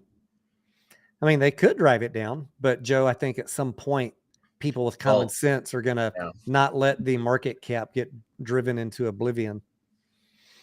At some point, institutions look at AMC and they say, okay, this company is not a $500 million company. Because, that's what you're really saying when you say we're going to go to those kind of levels. is that this company is worth less than $1 billion. There's so many people that don't understand even to this day what market cap actually means. Like I still see them in KC's chat this morning. They're like, why is Cinemark $15 and AMC is only $4? This doesn't make sense, because you don't understand market cap. And I don't mean that in a mean way, but go do some reading, and get off of Reddit, go buy a book and learn how pricing of stock works, and the interrelationship between market cap and price, and how the market, Wall Street, values company based on the financials to market cap. Yep. If you're wondering why AMC got driven down from 72, it was not crime. It was that the market cap was out of whack with reality on the financial statements. So of course they had no fear of shorting it down. It would take us to have unrelenting buying pressure to overcome their ability. And we're not the big money in this game. We're the small fish. We don't have billions to pump into this every week like they do. So of course they shorted it down, and they will until it reaches some point. They either shorted it or sold it off, or both, until it reaches some point where there's no advantage for them. If you short it down too far, somebody's going to wreck you. If BlackRock shorts it down, Vanguard will eat their lunch, right? You know what I'm saying, Stephen? If BlackRock were to short it down into oblivion or Antara, and Vanguard's like, well, that's obviously out of whack with reality, buy the fuck out of it. They will wreck a BlackRock. They will wreck an Antara. They're not stupid, guys. That's how you squeeze a competitor. Absolutely. These guys are not working in tandem. They're competitors. So market cap matters. What is a fair market cap? Fuck if I know. It's hard to say what is a fair market cap when you got no profits and $5 billion in debt. Like, how am I supposed to value that company? Talk to me when we're making a profit and our assets and liabilities are balanced. I can give you a better idea. Right now, the value is what we're willing to pay for it. We're the one keeping this price where it's at. There's nothing wrong with that. Same thing with Tesla. Same thing with Costco. People are willing to pay more for something they love, even if it doesn't make sense financially. But at some point, if AMC were to get shorted into oblivion, it doesn't matter about love. Hard financials will come in and they'll say, this fucker is undervalued. BlackRock drove it down to $5. Buy it till it hits 10. That's going to happen. And we're getting really close to that, I think. I'm saying like after the reverse split. Like if it came out at 23 and someone was dumb enough to short it down to 5, I don't see it sitting there very long. Yep. Because you have to flip your mentality, because if you are willing to buy the stock after the reverse split, like say you're an institution and it's $20, the company, if it survives, assuming that the revenues and everything increase, you're going to gain a ton of value whenever it goes to forward split later down the road. All right. I got a couple questions here. I'll get to Fulana in a second. Thank you for calling that one out. The other one, someone said stock retail thinks AMC might be profitable at the end of Q2. They might. I just did a video a week ago about what is it going to take for AMC to have a profitable quarter. And I'm pretty sure he saw that video, but my number is we need 2.75 billion domestic box office in a quarter. So if we get that in April, May, June, we could have a profitable quarter. Yes. Will we have a profitable year? Probably not. But could we have one quarter? Absolutely. Fulana. So keep an eye on that domestic box office on Box Office Mojo for this quarter. We're just starting the quarter. We're only 10 days into it. So, or too early to call in my book. But there are a bunch of great movies this quarter. So fingers crossed. Do we have a rough idea what happens to the ape shares? What do you mean, Fulana? I need a little more color on that question, please.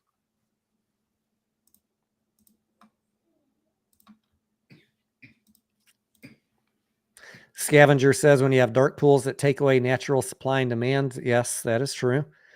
We don't get to see the real price. Well, I know what you mean, Scavenger. I could have a technical discussion with you on that, but I mean, I understand exactly what you're saying. The technical side would say the real price is on the lit exchange, but the reality is, and I'm not arguing with you, I 100% agree. The reality is when you take away 70% of the demand and push it into the dark pool, are you really getting a real price? No, you're not. So I agree with you. And anybody who's still trading on Webull, Robinhood, all these fucking PFOF brokers, or even the big brokers, if you are not directing your trades by going in and adjusting your settings, you're contributing to the problem. But at the end of the day, we're still the small fish. It's these damn high-speed traders that are doing all the dark pool shit. And we're a momentum trade for them, and they trade in the dark pool. That's just life, guys. High-speed traders. Go read that. Go read this book. Where'd my book go? It's on the other table. Go get that book on dark pools. It was designed for high-speed trading firms. And of course, when you got a stock with this kind of volatility, and that is where they live and do their trades, you're going to see massive volume in the dark pools. Is that crime? Or is that just a function of this is a highly volatile stock? They can make a fuck ton of money on volatility, and that's where they do their trades. That's how I see it. You can like that or not like it. I don't care. It would be nice if we weren't so volatile. But they whipsaw it around, and these fuckers, these high-speed trading firms are getting rich off that volatility in that damn dark pool.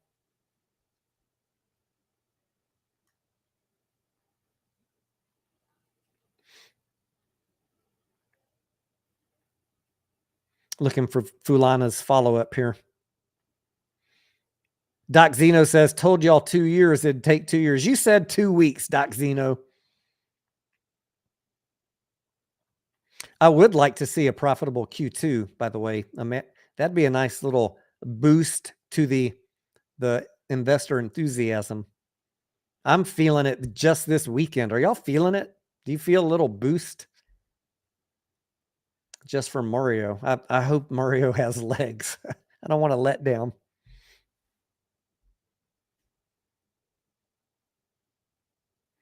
Code Red says AMC needs to quit spending so much and cut costs.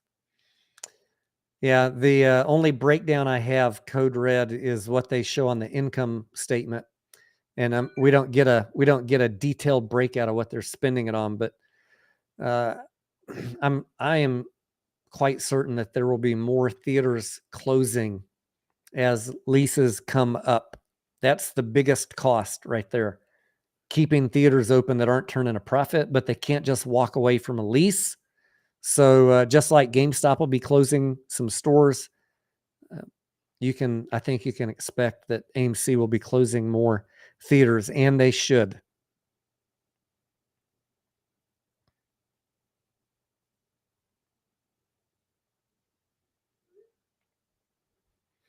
That's probably the next. It would be like the next level of detail I'd like to help them dig into. Like, what are we doing here? You know how much of my corporate career I spent figuring out how to cut cost, guys? Damn near half of it. In fact, I left the company because after 15 years, they were so obsessed with cutting cost, it cut into the quality, and I couldn't do it anymore. But I'm an expert at helping companies figure out how to cut costs. If there was a way I could get in their books with a good accountant and help them improve efficiency of operations or cut costs, I would do that.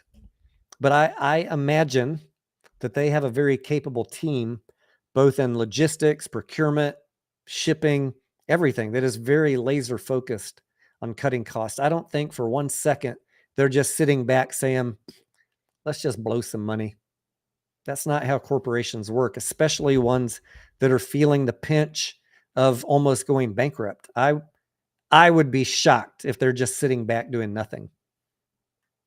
The problem is you're stuck with all these properties where you bought them expecting a certain number of movies to come out, and you're not getting those movies, and you're not in control of that, and you got 5 or 10-year leases. So what the fuck do you do?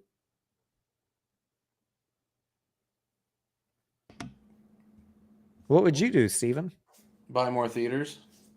No.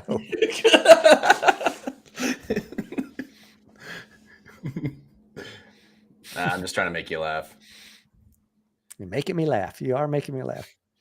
Tony for the board. Tony won't take that job.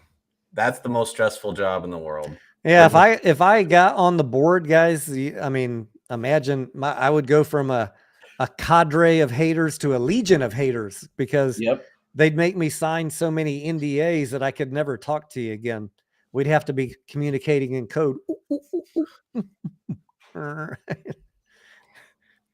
Tony, pull your ear if we're going to mow ass next week. Yep. These guys can't say shit.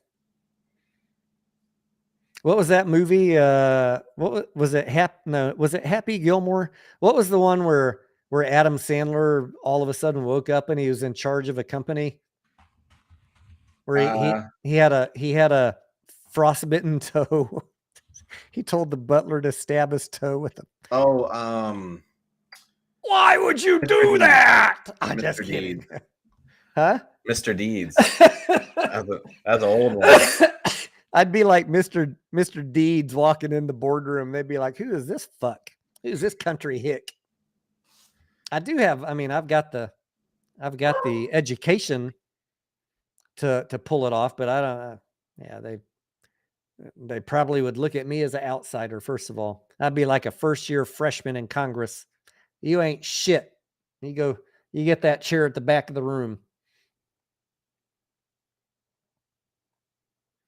You're fired, and you're fired. And I'd fire them all. You're all fired. Let's get some apes in here. KC, Bigums, Boss Blunt. Let's wrap this shit up. Right.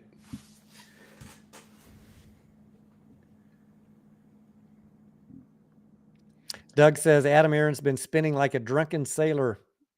He did bite off a lot more than he could chew in 2018, 2019. I mean, I wasn't in the play back then, like you were, Doug.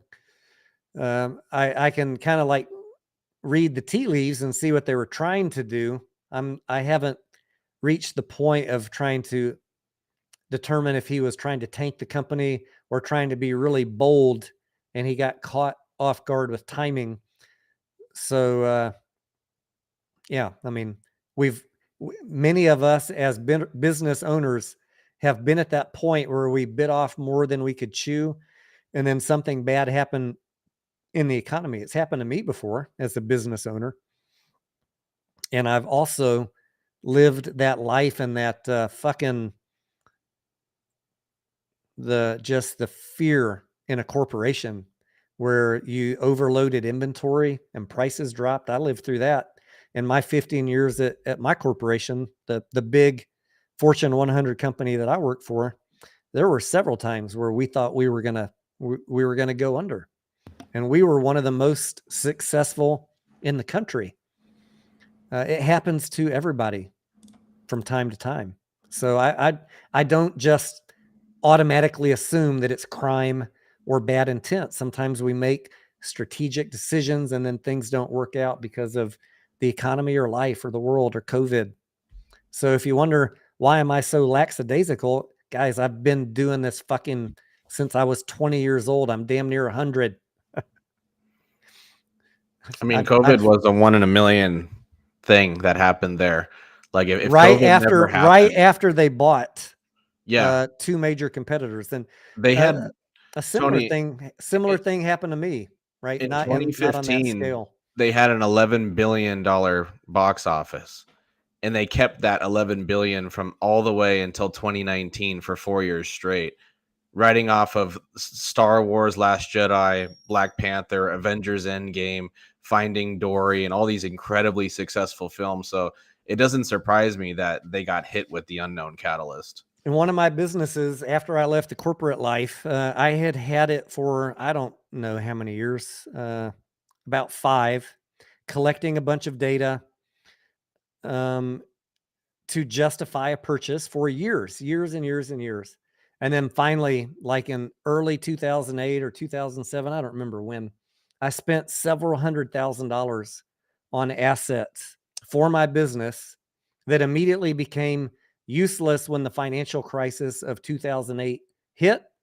And I had another $10,000 a month in loan payments for all these assets I bought. And my business revenue dropped 90%. You want to talk about panic? I've been through everything AMC is going through, but obviously on a much smaller scale. But sometimes we can have the best fucking laid plans, and then shit, you get rug pulled. What are you gonna fucking do? You power through it or you give up. And I don't see AMC giving up. So I'm not making excuses for Adam Aaron. I don't love Adam Aaron. I can put myself in their shoes though, because I've lived that nightmare.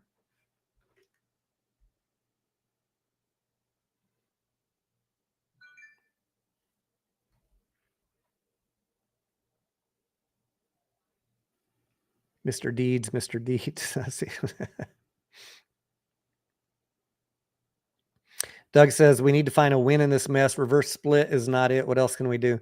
I don't really care about the reverse split, Doug. The reverse split is just a math equation written a different way. We can't avoid raising money. That's the problem. And we're at 480, 524.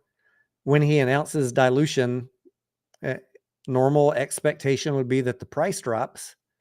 He probably doesn't want to be a stock trading at $2 if he kept APE and AMC split, and he doesn't want APE run down to 25 cents. So I think the idea is do the reverse split to bump the price up and try and sell as much at a high price as you can.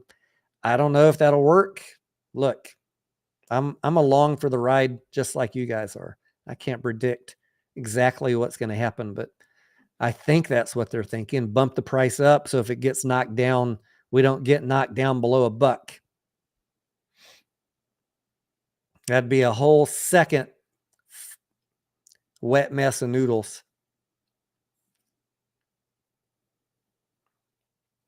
Joe says, hey, Tony, this is Joe. I've never been on Reddit. I have done my DD. Was asking a legitimate question, not stupid. What was the question, Joe?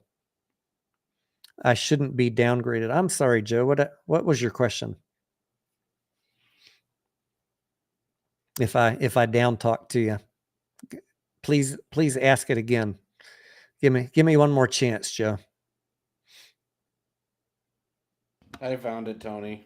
What was the question? He says, why do you think after reverse split, the stock will only be about 32? At that price, the hedge funds can drive it down.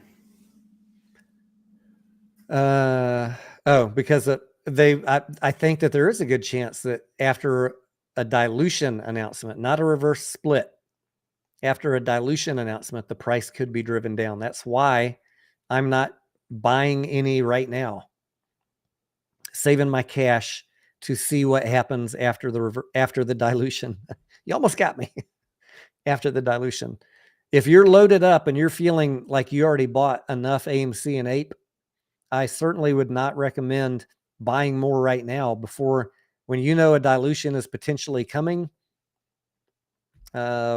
Statistically, when dilution is announced, prices go down. So that's just the facts.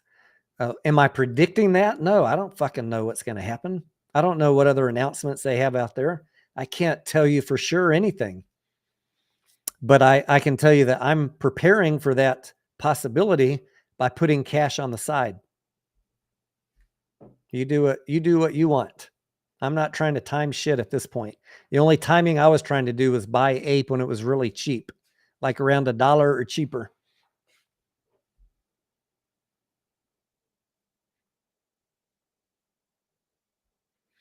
there are plenty of other trading opportunities. I'm not trying to. There's too much uncertainty with the lawsuit, flip flopping. Look how much flip flopping we've been through just in the past couple of weeks. I'm not good enough to predict unpredictable things that nobody could foresee. That is just luck. These people buying puts or calls right before some unexpected news drops about the lawsuit. That's just luck. I don't trade on luck. Tony, I like Papa Mac's comment. What do you say? When dilution completion announced, stock jumps fast. Jumps fast? Yeah, You thinking if it's baked in, it could jump even after a dilution? absolutely. Yeah, because I mean, if you're an institution and you, like you said, if you know dilution's coming up, you most You've likely, already baked it in. yeah, like, and Hey, it's you a want to get totally ahead. it's a totally valid theory. I hope you're right. You want to get ahead of it, and then once the press release comes out that Adam Aaron is no longer selling, you'll know, guys. It'll say on their newsroom website, it'll say AMC completes equity program at the market is completed, blah blah blah. And I think that's what Papa Mac is referring to. Yes, when the dilution is completed, for That's sure when it's you going get to pop. buying. Yes.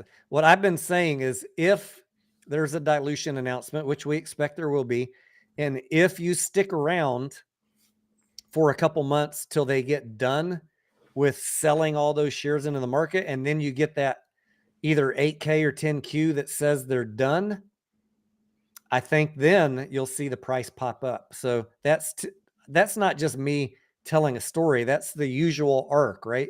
You get dilution, the thing goes down for a while, and then oh fuck, they raised $3 billion. The balance sheet's looking better. It goes back up. That's almost exactly how it happened in June and April. They announced their at the market program in April of 2021. If it goes down, you're not going to see me crying or apologizing. I'm telling you right now.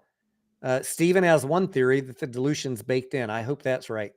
But my concern is when dilution is announced, we might get some downturn in the price.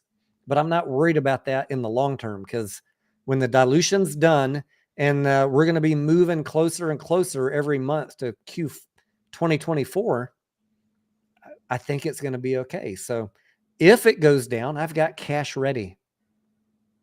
That's how I'm playing it. But I'm a little more cautious than most.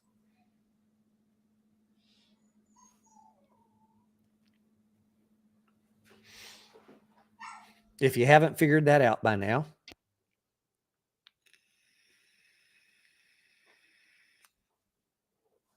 Urban Ape says, is Ape trading on a discount?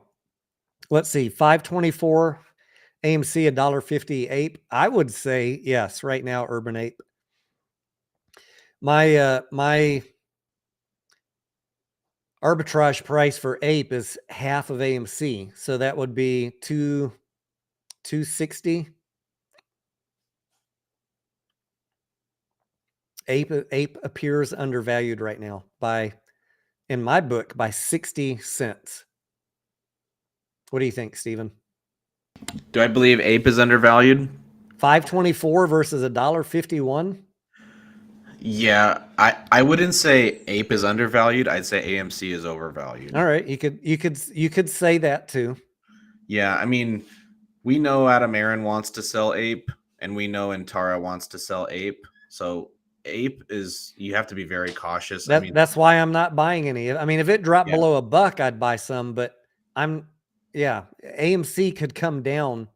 That 60-cent gap could be filled by AMC dropping 50 cents. Right. Yeah. That's a good point. Thank you. I'm glad you're here, Steven. Keeping me straight. Here. Keeping me straight. That's why I'm not buying it at $1.50 right now. Plus, you add in that 60 cents. Is that worth it to me to take the risk of the unknown on the lawsuit? Not worth it for me. Yeah, Zeno, that's a good point. I guess I should clarify. Obviously, the arbitrage can wind itself up or unwind itself, but that's like $1, give or take. You're not going to have. We're already at such a low price that I don't believe it's going to be a drastic move, like just a little bit here and there, maybe a couple bucks, but like that's what I mean by baked in. It's a couple dollars. Like you're not going to see a major move because it's already baked in. Like I said, dilution has been known since December of 22. Papa Mac says if we converted and reverse split right now, it'd be 28.47. That sounds about right, Papa Mac. Yeah. Doug says we are 2 3/4 from bankruptcy. Ape is not undervalued. I'm just talking about arbitrage theory price. That's all. But like Steven said, it could be that AMC is overvalued right now. AMC could drop and fill the gap without Ape moving. It's too hard to predict right now. Let me repeat. I'm not buying Ape right now on any arbitrage play. The time to do it was 62 cents to $1. That was the slam dunk.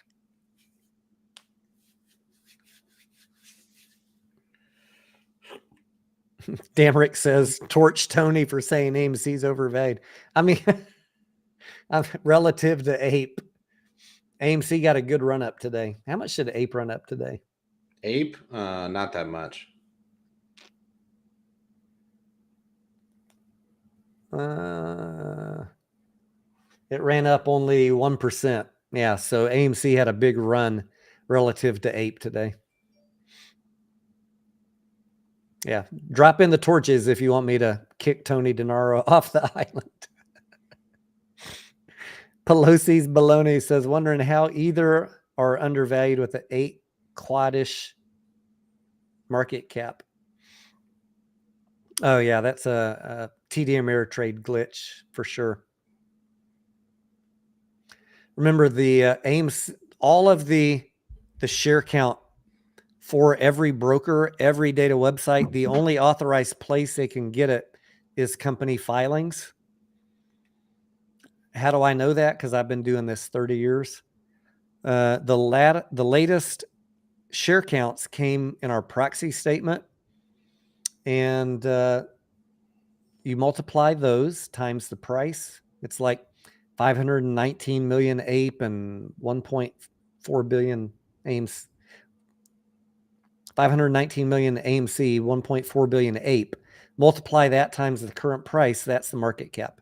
There is no other accurate market cap. I don't care what these goofballs are saying on videos and Twitter. There's no secrets being revealed other than your brokers and your data websites got fucked up data. There is zero way they can come up with a different price unless they're just wrong. That's it. The TD Ameritrade is incorrect.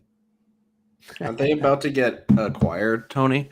Or do some acquiring? TD Ameritrade? Yeah, they're getting bought out by Schwab, is it? I forgot. Somebody. They keep on emailing me. I have a TD.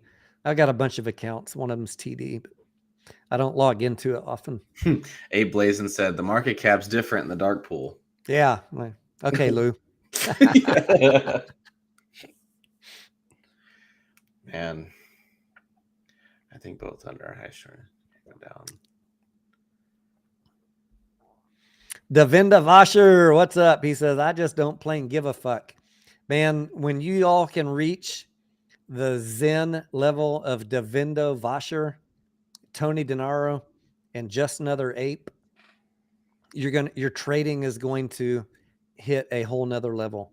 If you can just wake up every day, see the market is bleeding, say, fuck it, turn it off, go clean out the garage, go fishing, go watch a movie, come back the next day. Nothing that happened today was crime or, hiding anything. AMC didn't run up because they were hiding shit. It ran up because of Mario. Yeah, there's logical reasons. When you can accept that logic and numbers drive Wall Street, your life's going to change, guys. It's easier, Tony, to live in a bubble of your own. It's not easier. It's not easier. Look how these people they're driving themselves mentally insane. Yeah, they are. But it's not easy. It's not easy living that life. They prefer it though. I don't know. Why would you thrive off of that nonsense? I learned a long time ago to not doubt financial statements or SEC filings. If you start doing that, you're just going to set yourself up Yeah. Well, some people are going to learn the hard way, Stephen. But as long as we're in a position where the short interest is high, the cost to borrow is high, and the company can fix the financials, or some unexpected good news comes, then you get your runs. You want to be in these plays at that time, right? That's what everybody's waiting on. I get it. Me too. Steven too. Devinda Vasher too. We're all here. We're all here for that chance that we're going to be in the right place at the right time. But the most important piece of that is keeping your emotions in check, and ideally getting a good entry. I can't control that for any of y'all now, because you all got your entry long before I came along. So we're not going to talk about that. We'll talk about your entry on the next play. I'm always going to tell you, wait for a good entry. If it's running up and you missed it, it's okay. There'll be another one. There's always another one. Every fucking week, there's one.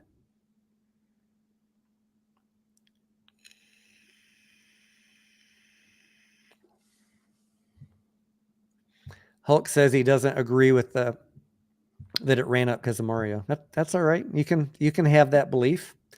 I'm not going to try and talk you out of it. But I'll just point out that Cinemark and IMAX ran up by the same percent. That's where I came to my belief. If you got another theory that explains why those ran up the same amount, then how about this? I'll give him my theory. Let's say that it wasn't Mario. Okay. AMC, the theaters, all of them. Let's just say all theaters. They still reported the busiest weekend so far in 2023.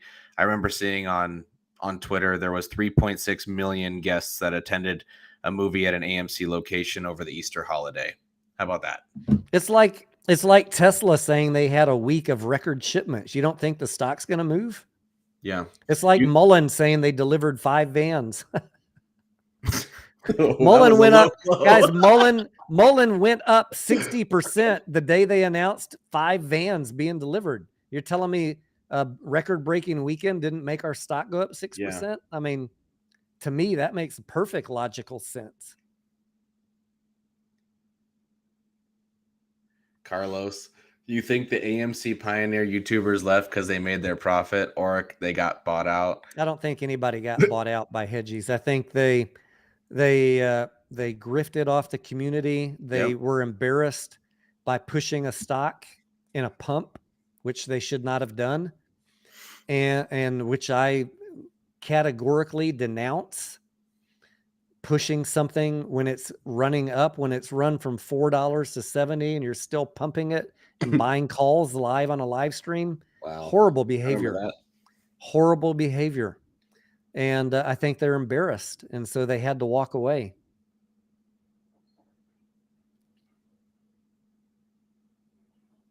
It's a good answer, Tony. Someone, because of my video, Stephen, they said, Tony, you're obviously being paid by the hedgies. Guys, there is no amount of money that anybody, not AMC or a short hedge fund, could pay me to compromise my integrity. I would rather have the eternal internet fame of being the guy that showed you the email where they offered to pay me something. That would be worth any amount of money. I would live to infamy as the guy that busted the hedge funds for offering to pay someone off. And you've seen all these small channels. Oh yeah, they contacted me, but I told them no. Well, motherfucker, why didn't you bust them? Why didn't you publicize that? Because you're making shit up. Yeah, I don't think nobody contacted you about shit. Carlos, to be fair, like with you, I don't believe any of the original Pioneer YouTubers were even close to what I would consider a professional trader. No, they were all beginners. Yeah, they're beginners and had good personalities, right place, right time, bull market. They were not professionals. They had no professional experience, and they wouldn't last a day on a trading floor, to be frank with you. But yeah, I mean, It was right place, right time. Papa Mac says, "What is your rule of thumb for cost average down?" I'm not gonna talk about AMC or 8, Papa Mac, but let's talk like an Amazon or a Tesla. I'll tell you my general rule. Once I identify my entry price, which for me, I already sold my Tesla. I bought at 106. I sold into the recent run up. I'm waiting for it to come back down. Let's say my target price is $110 and I buy some at 110. My next rule of thumb for averaging down, if it drops below that, and GameStop, same thing. I bought at 28, I bought at 24, and I bought at 22. If it breaks where I bought and it falls another 20% or so, then I will buy more. If I identified a price, if I identified that I was happy to buy GameStop at 28 and it dropped to 24, I'll double what I bought at 24. And then if it drops to 22, I'll double that again. And if it, unless there's some bad news, but if it's just market dynamics and I miscalled the momentum, and I'm pretty confident that the momentum is going to come back up, I have about a 20% rule that it needs to fall before I buy some more. And then to fix my average, I increase the quantity. That means that when I bought GameStop at 28, I didn't buy a lot. But when it dropped to 24, I bought more. And when it dropped to 22, I bought even more. So then when it ran up here a couple weeks ago, even though my first position was at 28, I got out at 24.25 and still cleared a profit because the lower it went, the more I bought. Does that make sense? And Sometimes that's bad, Tony. It is. You got to. That's not good all the time. You have to be doing it with the stock that you know that you're reasonably sure is going to come back up. Like if you're doing that on Bed Bath and Beyond, right? This is not a strategy for every stock. This is a rule of thumb for stocks that you are reasonably sure, based on good due diligence, because it has a predictable chart and is not filing bankruptcy. Don't do that shit on a bankruptcy stock. But ones that you know the pattern, or ones that you know are solid plays, Amazon, Tesla, Google, Facebook, whatever, that strategy works as long as you're not buying on bad news. If it's bad news, if it's a bad quarter, get out of the way and let the dust settle. Don't try and catch a falling knife.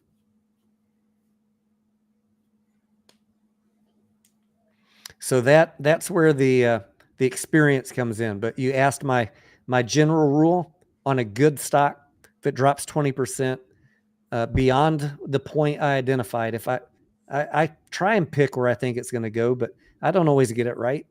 So if it goes below that, and I was good buying at X, I'll buy at Y plus an extra amount.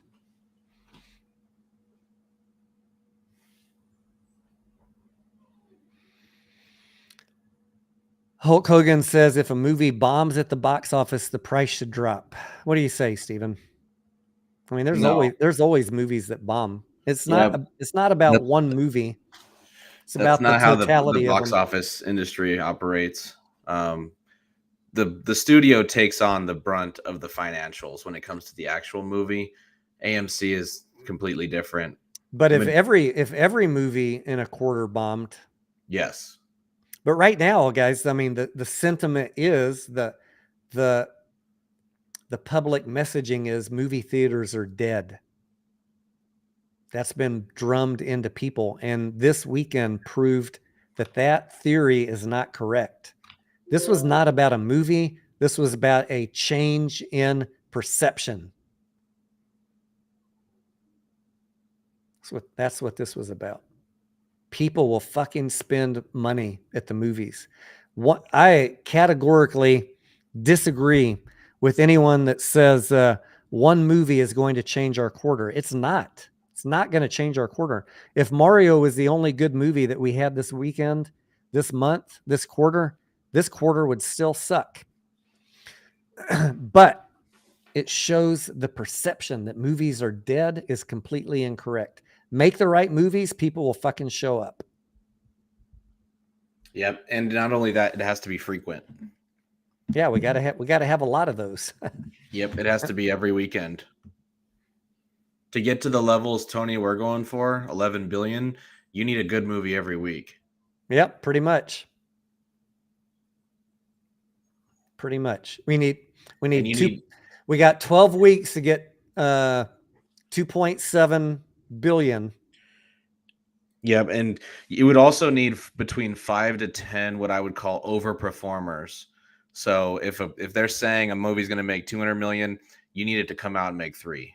We need a movie every week to gross average 225 million, or the totality of the movies every week For to get what? to get 2.75 billion per quarter.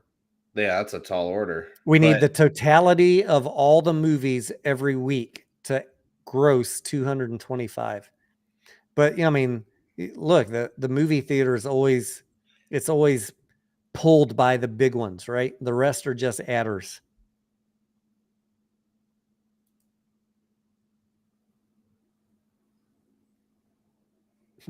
Davindo said AMC needs to start showing porn. What would be the best time for that, Davinda?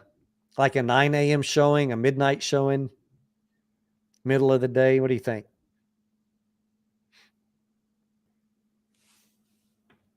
Clark says, hey, what's up, Clark? I saw Julie in here earlier. Clark says, if I ever make any money out of AMC, the only thing I'm going to buy in the stock market is gold and silver. Well, we know that over the long term, Clark, those are good investments. Just like everything, wait for a good entry.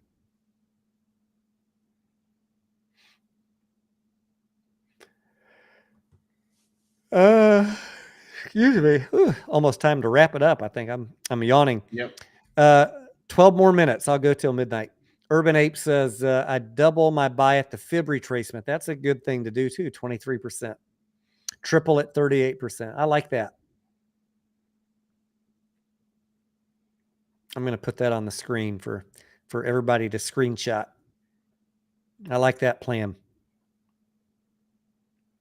That's pretty much what you described, right? Yeah, I didn't go down as many levels as he's saying, but I can't disagree with what he's saying. I agree with it. That's a nicer way to say it. Focus on being more positive, Tony.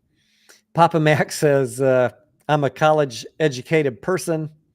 Feel like I'm reasonably smart, but this AMC experience has shown me I don't know jack shit. You like how I'm ad-libbing your comment? About the stock market, and I'm beginning to strongly believe it is criminal. Yeah, Papa, it's definitely and always has been manipulated.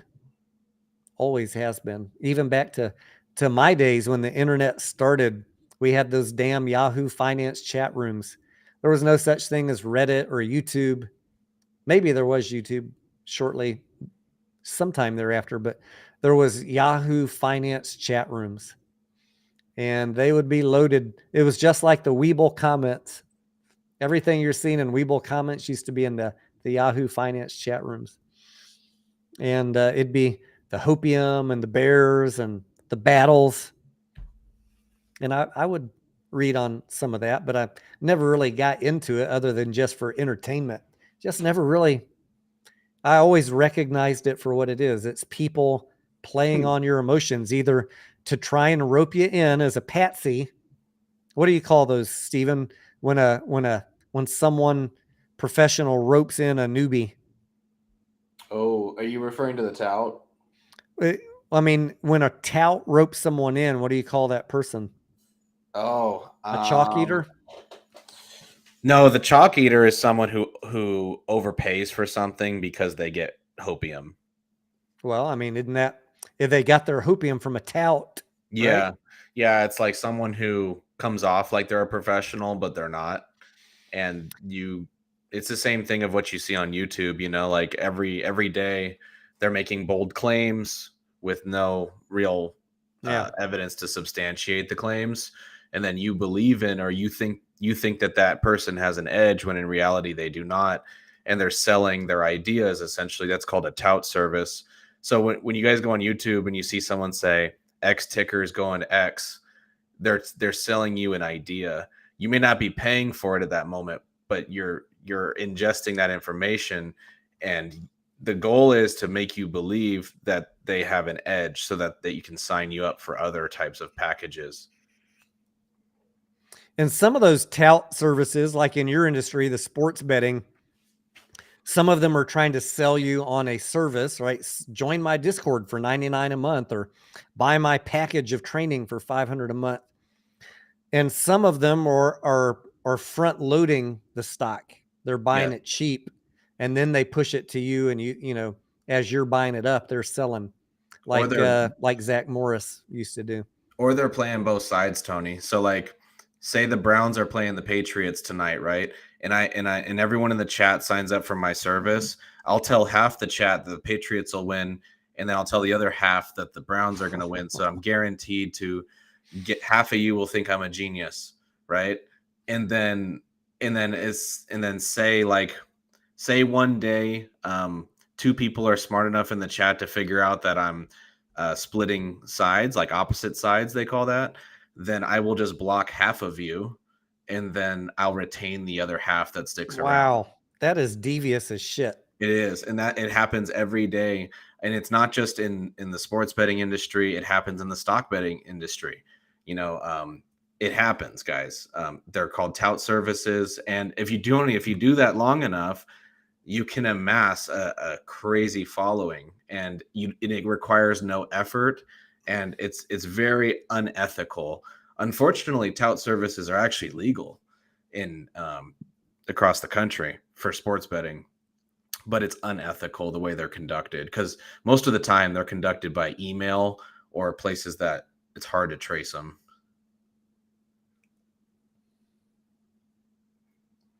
There's a lot of ways. I mean, that's one of the standard ways. It's called opposite sides. So you could equate that to stocks, like, oh, short AMC, and then you tell the other people go long. You know, someone's gonna win. Good night, Angelina. See you, Angelina. Chris B says the good old days of dial-up chat rooms. Let's see. There was one other comment that I was going to read here. Oh, Urban Ape. Yeah, we were talking about Highcroft earlier, Urban Ape. Silver is undervalued. Highcroft is a great investment. Have you watched my videos about when Highcroft is going to actually start mining again, Urban? And the fact that they have no inventory left. That would be my question. If you think Highcroft is a great investment, like, what are you basing that on? They're not going to be. They have no inventory left, so there'll be no revenue and for a year, and we're probably not expecting to begin mining till 2025. So I don't know that it's a great investment right now. Is it going to fluctuate up and down with the price of gold and silver? Absolutely. Can you make some money off of that economic precious metal fluctuation? Sure. But at a base value, knowing what we know about Highcroft, they're going to be drawn down their cash. They got a reverse split. They're going to have to build a milling plant, and then maybe 2025 they'll be able to mine. Is it really a great investment right now? I'm just asking the question. I don't know. But I'll have some more thoughts on that in a couple weeks, because that is one of my side chick projects. My side chicks working on evaluating Highcroft against its peers to evaluate relative to other junior mining stocks that are in the exact same scenario. Is it overvalued, undervalued, or correctly valued? I can tell you, I'll give you a sneak peek of the 10 that I looked at, and I've got the spreadsheet. I don't know that I want to show it yet because no one will watch my video. Of the 10 that I looked at, or in the initial pass, guess which was the only one that had debt?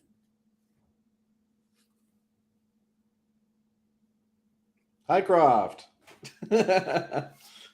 All the other junior mining stocks in my first pass had no long-term debt. Guess which one had 300 million in debt? Guess which one on my red, green, yellow chart had a lot of red and yellow? relative to the others. Tony, it was great. I got to get going. Thank you, Stephen. All right, everybody. I have got a good 4 night. minutes left, guys.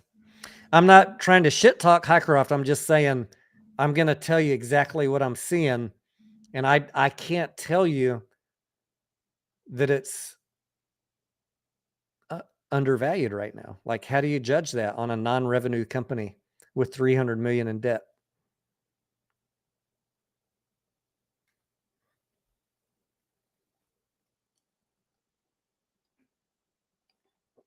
I will tell you, I'm going to judge it based on comparison to their peers. When that research is done, and this research, guys, you wonder what I'm doing all day. This stuff takes time to create spreadsheets for you, to go through financial statements of 10, 20, 30 companies and pull all this shit out and understand exactly what's going on all these other companies to tell you what I think about one fucking company. That is the work that I'm doing when you don't see me live streaming. And then I put out a 5-minute video after a week of work and get paid $12. It's not about the money, though. It's about helping. And for me, honestly, it's about learning about shit I don't know about, because I'm not a gold mining expert, but I can read the financials and I can understand that. The gold piece of it, that piece I'm learning. But I know enough a balance sheet's a balance sheet. Mining or not mining, that's binary, right? You're either making money or you're not. And Highcroft's not. It's in shutdown. So when we're ready to unveil the video of, is it valued properly, undervalued, overvalued? I don't know. Whatever the results, good, bad, or ugly, I will show you when we have them. I'm looking for the best story, but I'm not going to blow smoke up your ass either.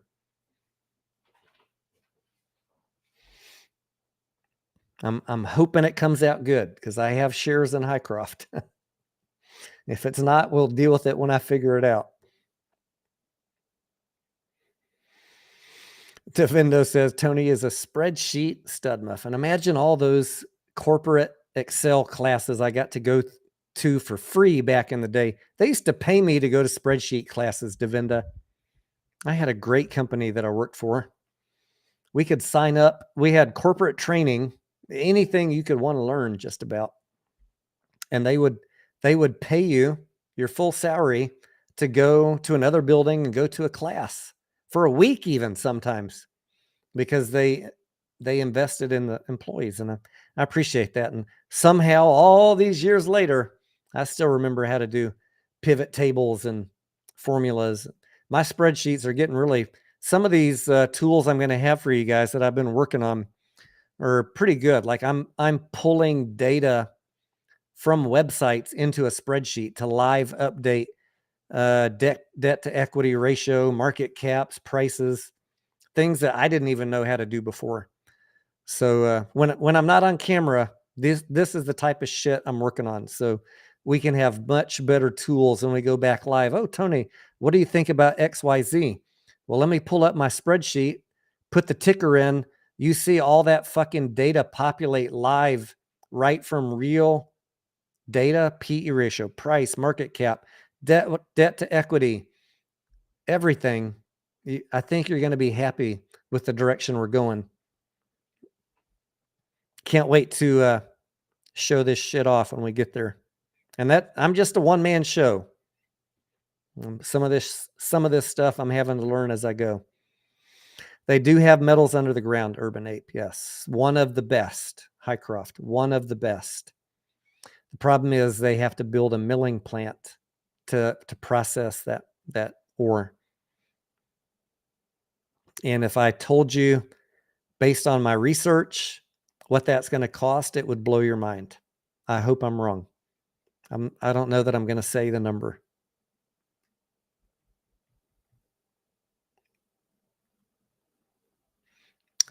Let's just say it's more than $1 million and less than $1 billion.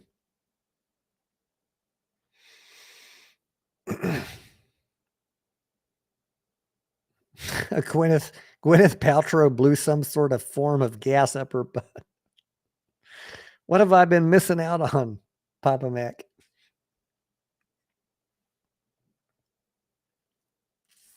All right, ladies and gentlemen, can I say that without getting banned? Can I call you ladies? I do live in the South. I'm just still laughing about that school superintendent that got fired for addressing a letter to the staff. Dear ladies, Highcroft is not a squeeze play. I agree with you, Urban Ape. Look, I say Highcroft has potential. I don't want to be accused of pumping it because in my book, it's a speculative play. Anything that's not making money in my book is automatically a speculative play. But I do think it has great potential. So our job is just to wait for the best entry. It's just really that simple. They're not making money. Get a good entry. Recognize the roadmap. Cut away from these dipshits on Twitter that are telling you they're mining and they're making money. This is all nonsense. I mean, the company filings tell you that is incorrect. I don't know why these guys are pumping it. But I understand why they're bullish about it. It's got great potential. Let's work out the next 12 months and we'll see. We'll see. I'm willing to take a chance. I like to gamble. And I want to support Highcroft and AMC, but I'm going to be smart about it. Devinda says at least nobody's named Gaylord Fokker. Male nurse. Thank you, Clark. Thank you, Julie. All right, ladies and gents. Hopefully I didn't hurt too many feelings tonight. If you're watching this on replay and I talked bad about you, it's all in good fun. I love everybody, except the people that spend their live streams and videos shit talking people. You know what I mean?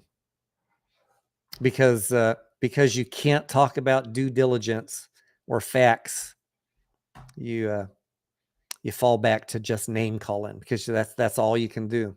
I don't understand that. Why can't we all just get along and meet on the battlefield with our facts? Have your facts. I don't deal with speculation bullshit.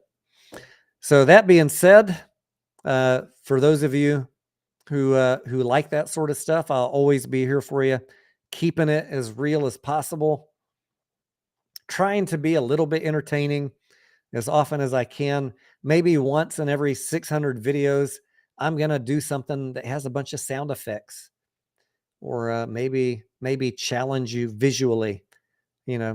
Just imagine me in a hot tub or something buying stocks. You're probably not going to like it. What the fuck is this guy doing? But we're going to keep it interesting around here. So anyways, I'm just teasing. Love you guys. Have a good night. Make some safe trades tomorrow. Always get a good entry. Get out early. Read the financials. Believe the financials. And don't buy companies that are about to go bankrupt, like Bed Bath & Beyond. Have a good night, guys. We will see you on the next one.